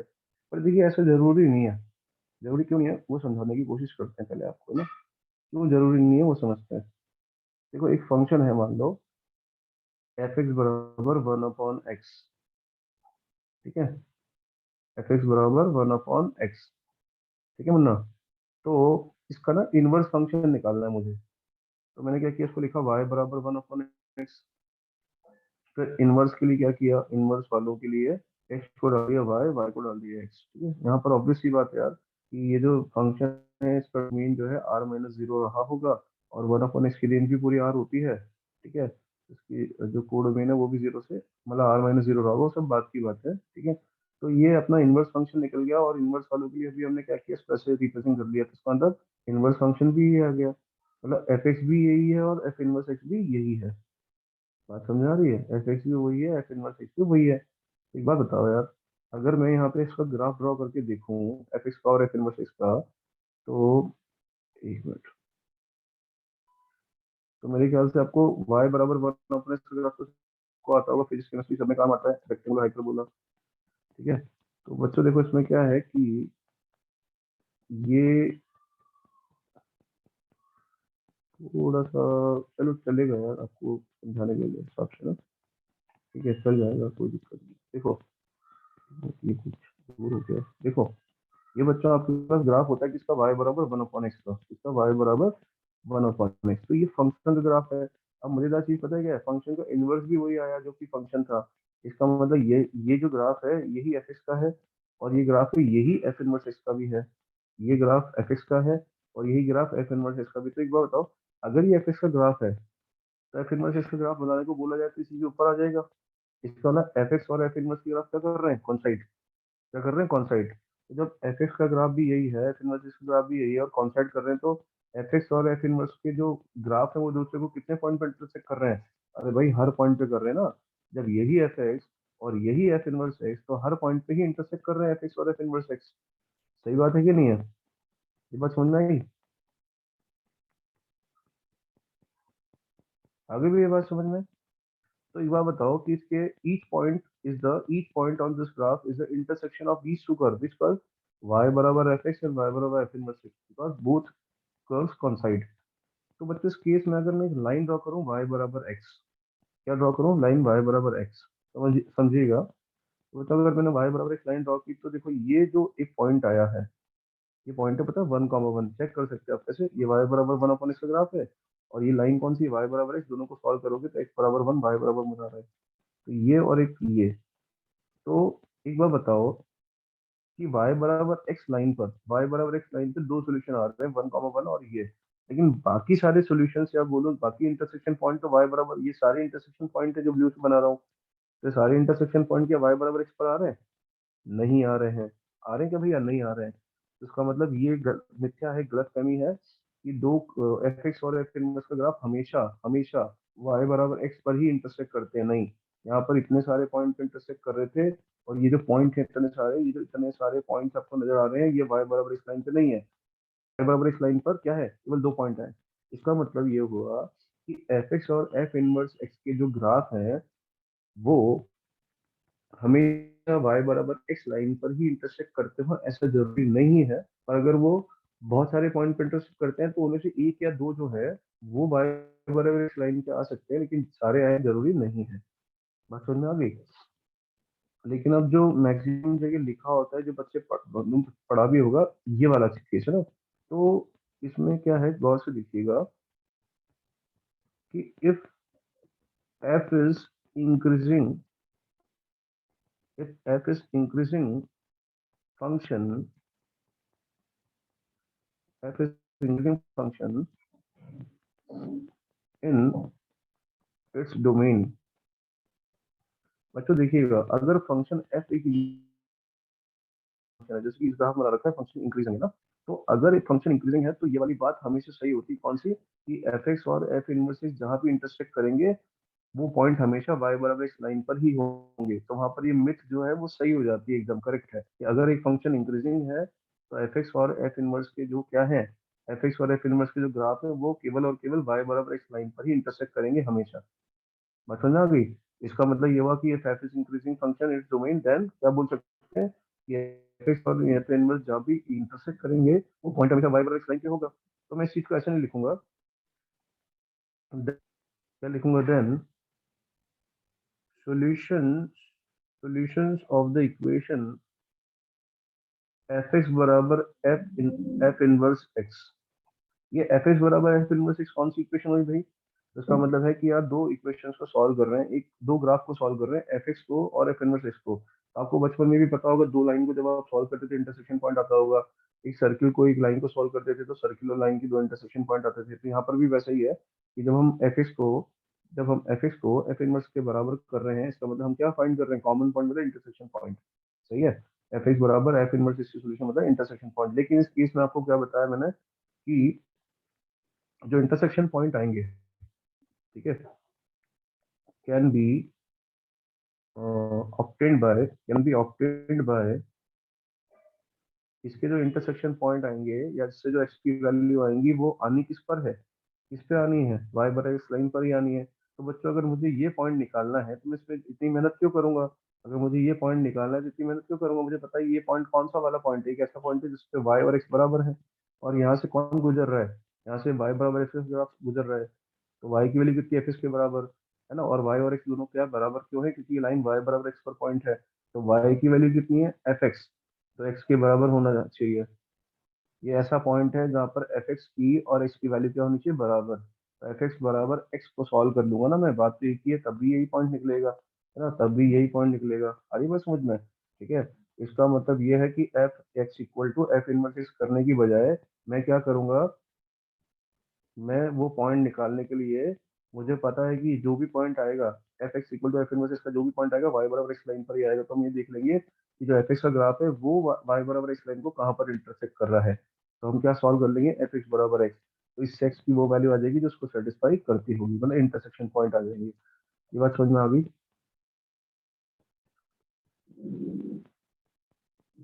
ठीक है भैया, है ना, तो आगे देखते हैं। और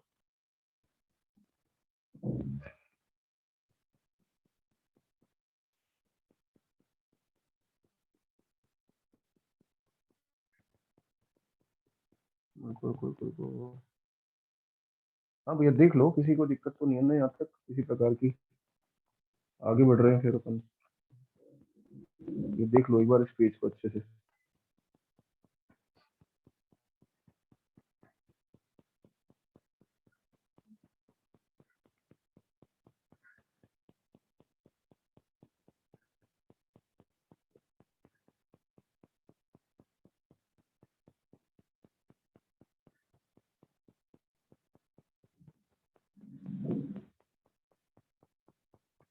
चलो भाई और आगे बढ़ते हैं। नेक्स्ट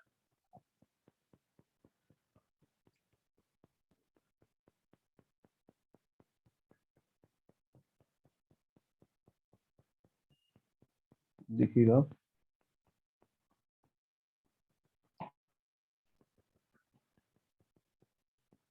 बच्चों, एक फंक्शन है एफ जो कि 3/2 ओपन ईयर से लेकर 7/4 ऐसे डिफाइन है। ठीक है, सच दैट एफ एक्स जो है वो किसके बराबर है, एक्स स्क्वायर माइनस 3x+4 के बराबर है, then solve the equation f(x) बराबर f इनवर्स x। तो ये f(x) बराबर f इनवर्स x का मतलब क्या है? इन f(x) और f इनवर्स के इंटरसेक्शन की बात चल रही है, तो f(x) और f इनवर्स x इंटरसेक्ट कहीं भी कर सकते हैं। पर आपको एक चीज समझाई थी कि अगर f क्या है, इंक्रीजिंग है, अगर f इंक्रीजिंग है तो फिर इंटरसेक्शन कहाँ होगा? केवल y बराबर x लाइन पर ही मीट करेंगे दोनों। तो हम चेक कर रहे हैं कहीं इंक्रीजिंग डिक्रीजिंग तो नहीं है। तो भैया जो फंक्शन आपके पास दे रखा है f(x), ये ये क्वाड्रेटिक फंक्शन है, और क्वाड्रेटिक का ग्राफ मेरे ख्याल से आपको सबको बनाना आ ही गया है आपको। तो क्वाड्रेटिक का जो वर्टेक्स है बच्चों, क्वाड्रेटिक का जो वर्टेक्स है वो कितना आएगा? -b/2a। तो -b/2a करोगे तो x की वैल्यू आएगी 3/2। इसके लिए क्या आएगी? 3/2। आप देख सकते हो उसका वर्टेक्स 3/2 आ रहा है, इसका मतलब क्या हुआ? यहाँ हमें डोमेन दे रखा है 3/2 से इन्फिनिटी, मतलब हमें डोमेन ये दे रखा है। तो 3/2 से इन्फिनिटी में फंक्शन क्या है देखो आप, स्ट्रिक्टली इंक्रीजिंग है, इंक्रीजिंग तो क्या हो गया? 1 1। और रही बात रेंज की, तो ये मिनिमम पॉइंट जो आएगा ना, ये क्या आता है? -d/4 है। जब आप उसका -d/4 निकालोगे तो वो 7/4 आ जाएगा। तो रेंज कितनी आएगी? 7/4 से इन्फिनिटी। तो ये क्या दे रखा है? ये हमें इतना नहीं मतलब है, हमें रेंज वेंज से मतलब नहीं, हमें तो क्या करना था, ये समझ में आ गया कि इस डोमेन में फंक्शन एफ एक्स क्या है? इंक्रीजिंग है। क्या है? इंक्रीजिंग। आपको मैंने बताया अगर एफ एक्स इंक्रीजिंग है इस डोमेन में, तो फिर एफ एक्स बराबर एफ इनवर्स एक्स जो होंगे, एफ एक्स और एफ इनवर्स का ग्राफ केवल केवल क्या इंटरसेक्ट करेंगे? वाई बराबर एक्स लाइन पर, इस पे वाई बराबर एक्स। तो वो पॉइंट फाइंड करने के लिए हम इसको सॉल्व नहीं करते हैं, हम क्या करते हैं, ये वो पॉइंट होगा जहाँ पर एफ एक्स का ग्राफ लाइन एक्स को मिल रहा होगा, वाई बराबर एक्स को, तो हम इसको सॉल्व कर लेते हैं। ठीक है, तो हम क्या करेंगे, सीधा सीधा जहां भी इंटरसेक्ट कर रहे होंगे वहां पर ये जो एफ एक्स की वैल्यू है वो इसकी वैल्यू के बराबर हो रही होगी। इसको सॉल्व करेंगे तो x² - 4x + 4 बराबर कितना? 2। तो यहाँ से x - 2 का होल स्क्वायर बराबर कितना? 0। यहाँ से x की वैल्यू कितनी आ गई? 2। ठीक है, एक ही सोल्यूशन आया। इसका मतलब दोनों कर्व एफ एक्स और एफ इनवर्स एक्स कितनी बार कट कर रहे होंगे एक दूसरे को? एक ही बार इंटरसेक्ट कर रहे होंगे बस। ठीक है, x बराबर 2 पॉइंट पर। समझ में आ रही है बात? ठीक है, तो इस इक्वेशन के कितने सॉल्यूशन आ गए? मात्र एक सॉल्यूशन आ गया, वो भी x बराबर 2। हाँ भैया, यहाँ तक आप समझ गए हैं, है ना? तो अब जो है, अब अगला और आखिरी सवाल है भैया इस टॉपिक का, है ना? अगला और आखिरी सवाल है इस टॉपिक का, लेकिन वो थोड़ा सा मुश्किल है ना? तो थोड़ा ध्यान रखिएगा एकदम। नहीं, अगला और आखिरी में, उससे पहले एक और चलो सवाल कर लेते हैं ना। एक बेहतरीन सवाल करते हैं, मजेदार। देखो, मजेदार सवाल करना है तो एक फंक्शन ले लेते हैं, ए से इंफिनिटी से ए टू इंफिनिटी में डिफाइन है, be an invertible invertible function. एक फंक्शन है जो कि इन्वर्टिबल फंक्शन है मुन्ना। ठीक है, और कैसा है? Such that f x is equal to x minus a का होल स्क्वायर प्लस ए, है ना? अब if one of the one of the solution one of the solutions of f x equal to f inverse x is 52, then find the other solution। ठीक है, तो बच्चों सवाल को एक बार देख लो, पढ़ लो क्या बोलना चाहता है ये, है ना? फिर अपन आगे देखते हैं। पढ़ लो भैया इसको एक बार।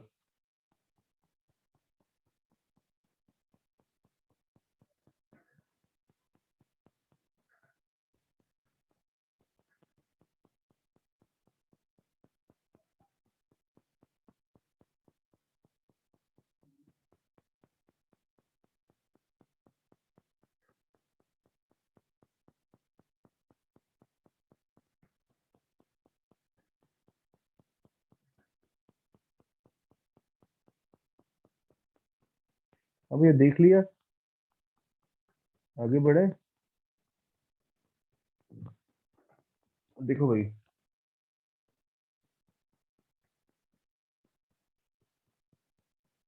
कुछ किसी को स्ट्राइक किया? क्या बोलना चाह रहा है ये? तो किसी ने आंसर आंसर निकालने की कोशिश की? नहीं। देखो भाई क्या बोल रहा है कि एक फंक्शन जो है ना, ये है ऐसा, एक्स माइनस ए का होल स्क्वायर प्लस ए। तो सबसे पहले मैं आपको इसका ग्राफ समझाता हूँ ना। एक ग्राफ बनाते हैं, y is equal to x minus a का होल स्क्वायर। तो भैया y बराबर एक्स माइनस ए का होल स्क्वायर जो होता है, उसका ग्राफ तो बड़ा आसान सा होता है। कैसा?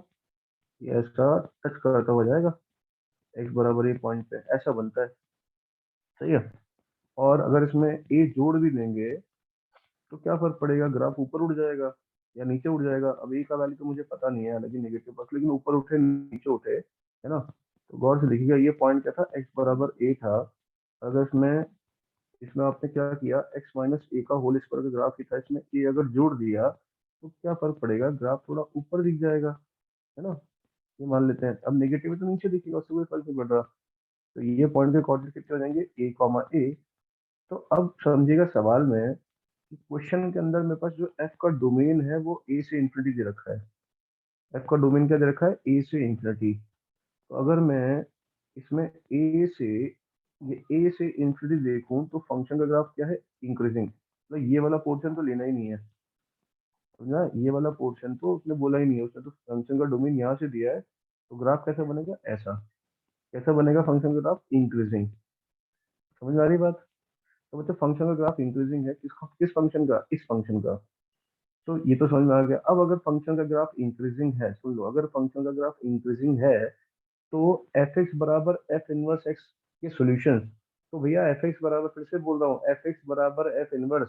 एक बात बताओ यार, कि अगर एक फंक्शन है एक्स स्क्वायर प्लस टू और एक लाइन है वाई बराबर एक्स प्लस थ्री, इन दोनों को, इन दोनों का इंटरसेक्शन पॉइंट निकालने के लिए क्या करते थे आप, दोनों को सॉल्व करते हो ना। सॉल्व करते हो मतलब इधर से y की वैल्यू उसके बराबर कर देते हो। तो ये क्या चीज है, ये एफ एक्स को आपने किसके बराबर किया है, इस फंक्शन जी के बराबर किया है ना।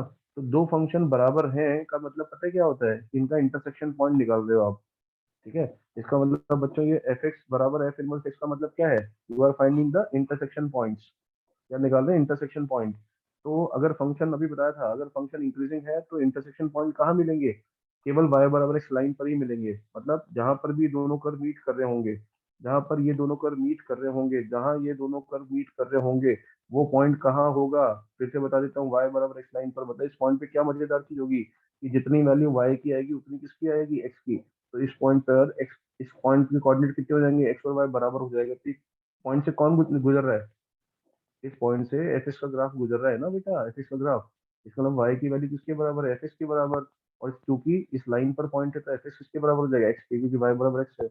हमने रिपीट कर दिया भैया मैंने। इसका मतलब क्या है, इसका सोल्यूशन कैसे निकाला जाता है, इसका सोल्यूशन निकालते हैं कि एफ एक्स को एक्स के बराबर कर देते हैं। तो इसका मतलब इसका सोल्यूशन जो है, एफ एक्स को एक्स के बराबर करने पर प्राप्त होगा। अब एफ एक्स क्या है, एफ एक्स से मुन्ना एक्स माइनस ए का होल स्क्वायर प्लस ए। ये x के बराबर करेंगे, इसको सॉल्व करेंगे तो x माइनस ए का होल स्क्वायर, इसको इधर लाएंगे तो a माइनस एक्स बराबर जीरो हो जाएगा। ठीक है। तो यहाँ से x माइनस ए का होल स्क्वायर, यहाँ से माइनस कॉमन लेंगे तो कितना हो जाएगा, x माइनस ए बराबर जीरो। फिर यहाँ से x माइनस ए कॉमन लेंगे तो x माइनस ए माइनस वन बनेगा। इसको जीरो के बराबर करेंगे तो x की एक वैल्यू, एक सोल्यूशन था गया a, और दूसरा आ गया x बराबर a प्लस वन। बात समझ आ रही है? तो x के दो सोल्यूशन आने वाले हैं, है ना। ठीक है। इस इक्वेशन के कितने सोल्यूशन आ रहे हैं, दो। उनमें से सोल्यूशन 52 दे रखा है उसने। उसने इन दोनों में से दो सोल्यूशन आ रहे हैं। तो उस इनमें से एक सोल्यूशन 52 है। एक सोल्यूशन क्या है, 52। तो भाई कौन सा सोल्यूशन 52 है ये तो पता ही नहीं है। तो पहला केस बना लेते हैं इसमें क्या, कि मान लेते हैं कि ये वाला जो सोल्यूशन है ना वो 52 है। ठीक है। इसका मतलब ए की वैल्यू क्या है, 52। अब अगर बच्चों ए की वैल्यू 52 है तो उस केस में जो अदर सोल्यूशन होगा, अदर सोल्यूशन जो होगा वो कितना हो जाएगा, ए प्लस वन, मतलब 52 प्लस वन मतलब 53, है ना। अगर एक सोल्यूशन 52 है तो अदर 53 हो जाएगा। या फिर दूसरा केस क्या हो सकता है बच्चों, कि उसने जो सवाल में दे रखा है कि एक सोल्यूशन 52 है, तो क्या पता ये वाला 52 दे रखा हो। अगर ये 52 है मतलब ए प्लस वन जो है वो 52 है, तो ए की वैल्यू कितनी आ जाएगी, 51। तो अगर बेटा ये सोल्यूशन 52 हो गया तो ये वाला दूसरा सोल्यूशन क्या रहेगा, समझ में आ रही है? इस केस में अदर सोल्यूशन क्या हो जाएगा, अदर सोल्यूशन हो जाएगा एक्स बराबर ए। ठीक है। तो अदर सोल्यूशन हो जाएगा, अदर सोल्यूशन है एक्स बराबर ए मतलब 51। ठीक है। तो क्या आंसर होगा बच्चों, एक ये बोला है कि एक सोल्यूशन अगर 52 है तो दूसरा सोल्यूशन बताओ, तो दूसरा सोल्यूशन 53 हो सकता है और या फिर 51 भी हो सकता है। तो आंसर क्या आएगा? The other solution will be 53 और 51। ये बात समझ में आ गई? ठीक है, चलिए भैया आगे बढ़ते हैं। अब मैं ले रहा हूँ आज का आखिरी सवाल। ठीक है, आखिरी है लेकिन ज्यादा ज्यादा धांसू है, धांसू है ना, तो थोड़ा सा समझेंगे इसको। अब क्या है कि दिक्कत क्या है कि जैसे कॉम्पोजिट फंक्शन था ना, उसमें बोला था मैंने कि सावधानी हटी दुर्घटना घटी, वैसे ही इसमें भी है ना। ठीक है, ये भी कॉम्पोजिट जैसा ही है। क्या है देखो समझाते हैं। एक फंक्शन है एफ एक्स, एक फंक्शन है एफ एक्स, उसकी वैल्यू एक्स के बराबर है अगर एक्स वन से छोटा है, उसकी वैल्यू एक्स स्क्वायर है अगर एक्स वन से फोर है, और उसकी वैल्यू 8 × √x है अगर एक्स फोर से बड़ा है। यह फंक्शन दे रखा है, देन आपको एफ इनवर्स एक्स पूछा है। मतलब ये फंक्शन कैसा डिफाइन है? नॉन यूनिफॉर्म डिफाइंड फंक्शन है, इसका इनवर्स पूछा है। तो इसके इनवर्स में तो फिर क्या करना पड़ेगा? बहुत मेहनत करनी पड़ेगी भैया। ठीक है, तो मेहनत तो कर ही लोगे आप, लेकिन वही है कि सावधानी नेट में चाहिए। एक मिनट भी ध्यान भटका तो पूरा सवाल उड़ जाएगा एकदम। ठीक है, इसलिए ध्यान एक मिनट भी भटकाना नहीं है अपने को। तो बच्चों देखो क्या करना है। इनवर्स निकालने का मेथड तो वही है। क्या मेथड है भाई इनवर्स निकालने का?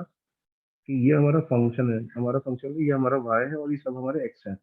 तो इनवर्स वालों के लिए क्या हो जाएगा भैया? और इनवर्स वाले, तो इनवर्स वालों के लिए क्या हो जाएगा? ये हमारा एक्स उनका क्या हो जाएगा? ये एक्स हो जाएगा, और एक्स की जगह क्या रख देंगे? वाई, तो ये उनके वाई हो जाएंगे। बस ये करना है ना। यही करते हैं हमेशा हम। जहाँ जहाँ एक्स है वहाँ वाई डाल देते हैं, जहाँ जहाँ वाई वहाँ एक्स डाल देते हैं। तो ये हो गया इनवर्स वालों का मसाला। किसका? ये इनवर्स वालों का फंक्शन है। बात समझ में आ गई? एक्स बराबर वाई, तो ये क्या है? ये इनवर्स वालों का एक्स है मतलब इनपुट है, ये इनवर्स वालों का वाई मतलब आउटपुट है। तो हमने बोला इनवर्स वालों को देखो, तुम हमने बता तो दिया तुमको इनपुट आउटपुट सब, पर उन्होंने बोला कि यार देखो ऐसे बेवकूफ मत समझो कि हम अपने फंक्शन को एक्स बराबर वाई की फॉर्म में क्यों रिप्रेजेंट करेंगे, इनपुट बराबर आउटपुट की फॉर्म में। हम तो आप जैसे हमेशा होता है कि आउटपुट को इनपुट की फॉर्म में रिप्रेजेंट करना बताओ, है ना। और यहाँ पर भी लिखो कि एक्स की वैल्यू इतनी है, ये वाई की वैल्यू थोड़ी लिखते हैं, अच्छा नहीं लगता। इसका मतलब क्या करना है, थोड़ा सा इसको सजाना है। सजाना मतलब क्या करना है भैया? वाई को इसकी फॉर्म में रिप्रेजेंट करना है, तो उसके लिए बनाने पड़ेंगे तीन केस, क्योंकि तीन अलग अलग केस हैं। तो एक्स बराबर वाई किस केस में? जब एक्स वन वाई वन से छोटा है। तो बच्चों जब एक्स बराबर वाई है तब, जब वाई वन से छोटा है। एक बात बताओ, वाई और एक्स बराबर है इस केस में, वाई वन से छोटा है, तो क्या एक्स भी वन से छोटा नहीं हो जाएगा? क्योंकि वाई और एक्स बराबर है। इसका मतलब y को x की फॉर्म में रिप्रेजेंट करना होता है ना, तो y बराबर x आ गया यहाँ पे कब? जब x वन से छोटा है। कैसे निकाला? क्योंकि y वन से छोटा था और x और y बराबर थे, तो x भी वन से छोटा हो गया। तो मैं बोल सकता हूँ कि y की वैल्यू x के बराबर है कब? जब x वन से छोटा है। बात समझ आ गई? है ना। तो हमने इस केस में तो निकाल लिया। ठीक है, इस केस में तो हमने निकाल लिया कि y x के बराबर है जब x वन से छोटा है। फिर दूसरे केस में चलते हैं। दूसरा केस क्या है कि x की वैल्यू वाई स्क्वायर के बराबर है। x कितना बराबर है बच्चों? वाई स्क्वायर के, लेकिन कब? जब y 1 से 4 तक है। तो हम क्या करेंगे? y की x की वैल्यू निकाल y की वैल्यू निकालनी है, तो y को कितना लिखेंगे? अंडर रूट x लिखेंगे भैया, वो भी प्लस माइनस का। परंतु यहाँ थोड़ा समझना पड़ेगा क्या, गौर से देखो। अगर बच्चों y 1 से 4 है, यहाँ पर y को डालो 1 से 4, यहाँ डालो y को 1 से 4। जब y 1 से 4 होगा तो बताओ x कितना हो जाएगा अपने आप? स्क्वायर करोगे तो 1 से 16। इसका मतलब इस केस में जब y 1 से 4 है तो x 1 से 16 है। और जब बच्चों x 1 से 16 और y 1 से 4 है, तो यहाँ प्लस माइनस कैसे लगा सकते हो आप? क्योंकि माइनस लगाओगे तो क्या आ जाएगा? y के लिए नेगेटिव आ जाएगी, पर y के लिए तो 1 से 4 है तो केवल प्लस आएगा। ठीक है, तो इसका मतलब यहाँ पर y को x की फॉर्म में जब रिप्रेजेंट करने जाओगे, एक मिनट, y को x की फॉर्म में रिप्रेजेंट करने जाएंगे तो केवल y बराबर अंडर रूट एक्स आएगा, वो भी कब? जब x 1 से 16 तक है। तो हमने y को x की फॉर्म में रिप्रेजेंट कर लिया कि y रूट एक्स के बराबर है भैया, कब? जब x 1 से 16 है। क्योंकि हम हमेशा क्या लिखते हैं? फंक्शन y को x की टर्म्स में लिखते हैं और कंडीशन भी x में लगाते हैं। तो अब हम लिखेंगे, हम ये नहीं लिखेंगे कि y 1 से 4 के बीच में, नहीं, अब लिखेंगे y की वैल्यू रूट एक्स से कब? जब x 1 से 16 है। ठीक है, तो इस केस को भी हमने सॉर्ट आउट कर लिया। अब है ये तीसरा केस। ठीक है, इसको अगले पेज पे ले जाते हैं। तीसरा केस क्या है कि x की वैल्यू 8 √y है। x कितना है?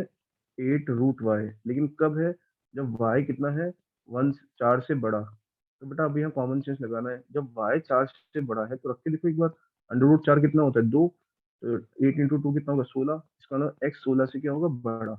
ठीक है, तो y 4 से बड़ा है मतलब x 16 से बड़ा है। अब y को x की फॉर्म में रिप्रेजेंट करना है, तो क्या कर दो? स्क्वायरिंग। एक्स स्क्वायर बराबर 64y, तो y कितना आ जाएगा, एक्स स्क्वायर बटा 64। कब, जब x 16 से बड़ा है। इसका मतलब आपको जो इनवर्स फंक्शन आया, एफ इनवर्स एक्स जो फंक्शन आया, उसको हमने कैसे रिप्रेजेंट कर लिया भैया।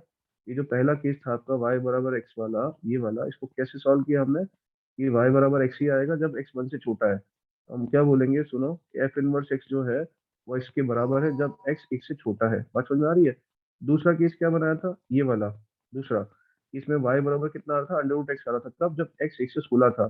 ठीक है, तो इसमें क्या आ रहा था भैया, y की वैल्यू अंडर रूट एक्स आ रही है ना, इनवर्स फंक्शन की वैल्यू क्या आ रही है, अंडर रूट एक्स आ रही है, कब, जब x 1 से 16 था। क्या था, 1 से 16। ठीक है। और तीसरा केस क्या बनाया था, ये आपके सामने बना हुआ है तीसरा केस, तो ये, इसमें x को y कितना निकाला था, एक्स स्क्वायर बटा 64, 64। इसमें एफ इनवर्स की वैल्यू कितनी आ गई, एक्स स्क्वायर अपॉन 64। कब, कब आया था ये, जब x 16 से बड़ा है, x 16 से बड़ा है। समझ गए, तो ये आपका एफ इनवर्स एक्स निकाल लिया आपने। बच्चों बताओ, कोई दिक्कत है यहाँ तक, नहीं है, ये समझ में आ गया। ये एफ इनवर्स एक्स आ गया भैया, है ना। इसको दोबारा एक बार करके देखिएगा, क्योंकि किसी किसी का ध्यान भटक गया होगा, किसी किसी का ध्यान भटक गया होगा 1-2 सेकंड के लिए, तो मैंने बता दिया था पहले ही, तो उसको दोबारा से ध्यान लगा के कर लें। चलो भाई, यहाँ तक क्लियर हो गई चीज, है ना। ठीक है, तो ये अपना फंक्शन जो, अच्छा एक चीज और बता देता हूँ आपको, एक इम्पोर्टेंट नोट। अब हाँ, ये वाला टॉपिक तो खत्म हो गया ना, अब एक ऐसे ही एक एक्स्ट्रा नोट है। एक्स्ट्रा नोट क्या है भैया, देखना, समझिएगा। देखो, there are four possible there are four possible there are four possible polynomial functions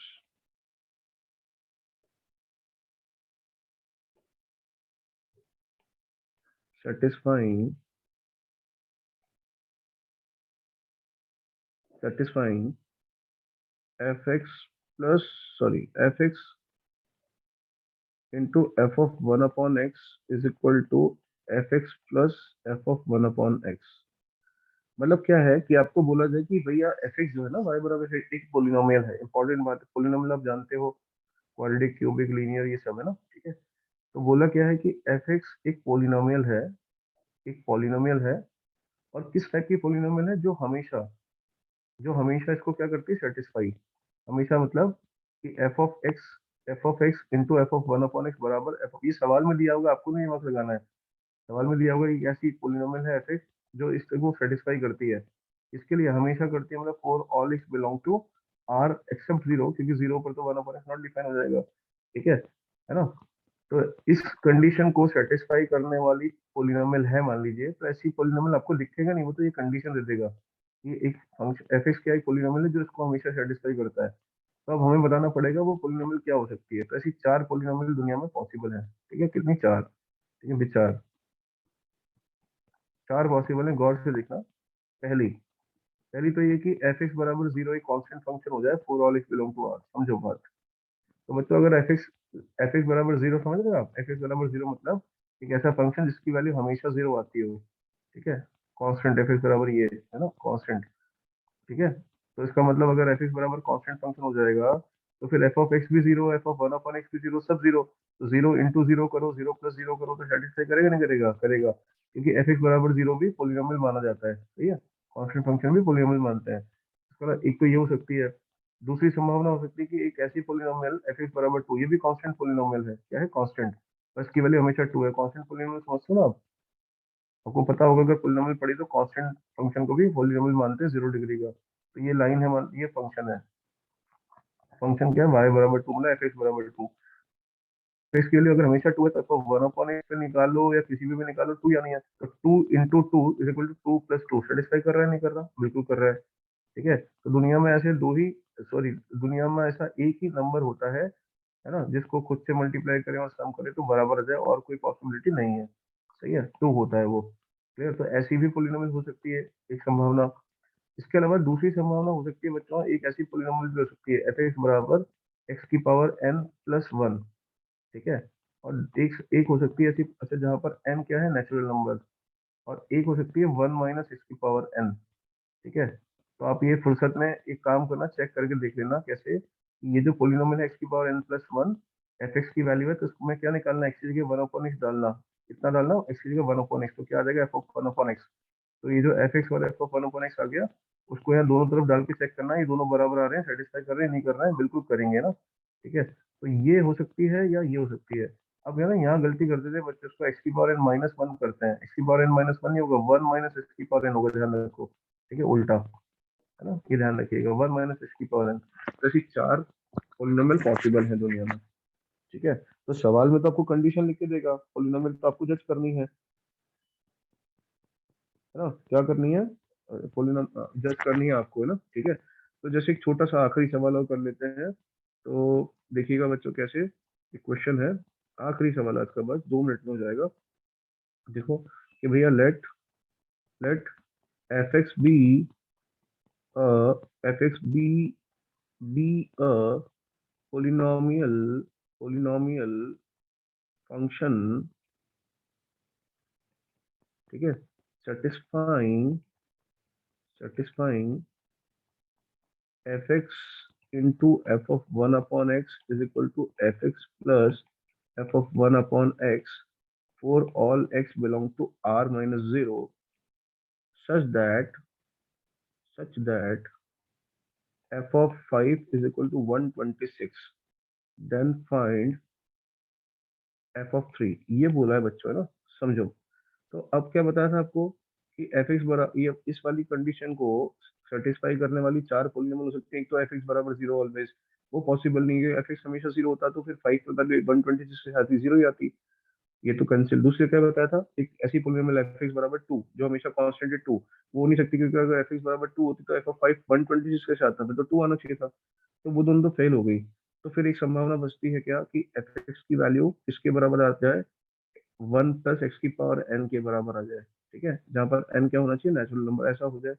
अगर एफ एक्स ये होता, तो फिर एफ ऑफ 5 जो है वो कितना हो जाता, 1 + 5⁴n, और वो 126 दे रखा है, तो यहाँ से n की वैल्यू बच्चों 3 आ जाती, क्योंकि 5⁴n कितना होता है, 125, n 3 आ जाता, और n नेचुरल नंबर है, इसका मतलब बिल्कुल ये पॉसिबिलिटी सही है, ऐसा हो सकता है। 1 + x³ हो जाता है ये, तो फंक्शन एफ एक्स बराबर 1 + x³ आ जाता, तो एफ ऑफ 3, एक्स बराबर 3 डालेंगे तो 1 + 3 का क्यूब कितना हो जाएगा, 28। 28 है ना। लेकिन दूसरा केस क्यों नहीं हो सकता, वो भी देखते हैं भाई, ये भी संभावना थी ना, एफ एक्स बराबर 1 - x⁴n वाला बताया था आपको मैंने। अगर फंक्शन ये होता बच्चों, तो फिर एफ ऑफ 5 कितना हो जाता, एफ ऑफ 5 होता 1 - 5⁴n, और वो 126 दे रखा है, तो यहाँ से 5⁴n हो जाता माइनस का 125, जो कि पॉसिबल ही नहीं है। 5 कभी नेगेटिव नहीं हो सकती, इसका मतलब ये संभावना नहीं है, केवल यही संभावना थी, और यहाँ पर फंक्शन आपने निकाल भी लिया ये। ठीक है, और आपने एफ ऑफ 3 भी निकाल लिया, समझ गए भैया, कोई दिक्कत है बच्चों।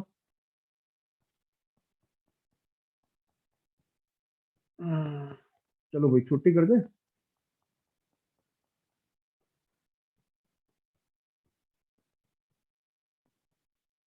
छुट्टी नहीं कर रहे,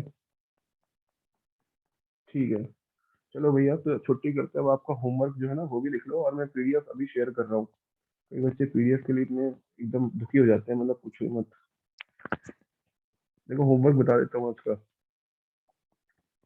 होमवर्क क्या है कि आपको S1, O1 और जेई मेन, इनमें जो भी पेंडिंग क्वेश्चंस हैं, जो अभी तक बच रहे हैं, है ना, वो करके लाने हैं।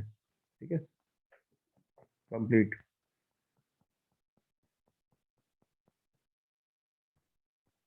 बेटा, टेस्ट में एक्चुअली ये तो आएगा ही, और 11th का भी आपको दिया था। आप तो ये बताएं, आप ये बताएं बेटा,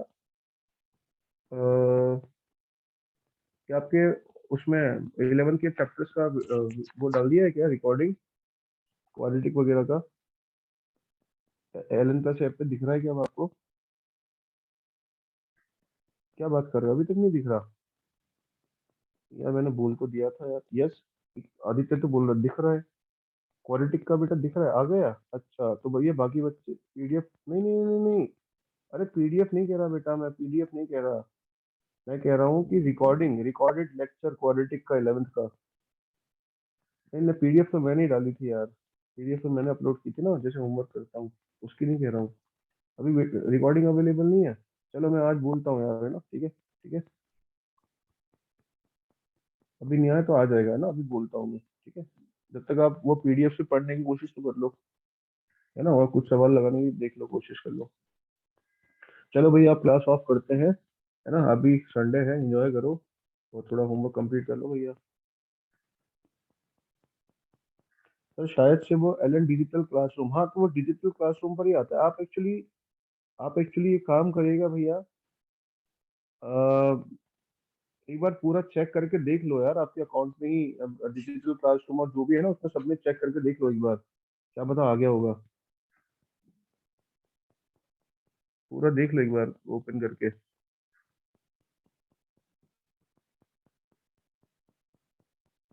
ठीक है, चलिए एक मिनट यार, ये भी ले जाओ, प्रसाद भी ले जाओ, तुम्हारा जो है पीडीएफ वाला, ये भी ले ही लो। अच्छा चेक कर लिया बेटा, अर्षित नहीं आया, चलो मैं आज देख लेता हूँ, ठीक है। अगर नहीं आया तो आज देख लेता हूँ फिर यार, आ जाना चाहिए था अब तक तो, वैसे देख लेता हूँ।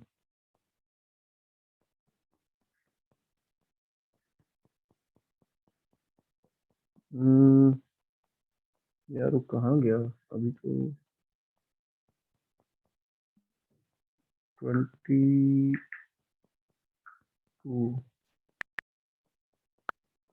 चलो बच्चों, मैं करता हूँ अपलोड, आप लोग तो मीटिंग, अच्छा हो ही गया यार ये लोग।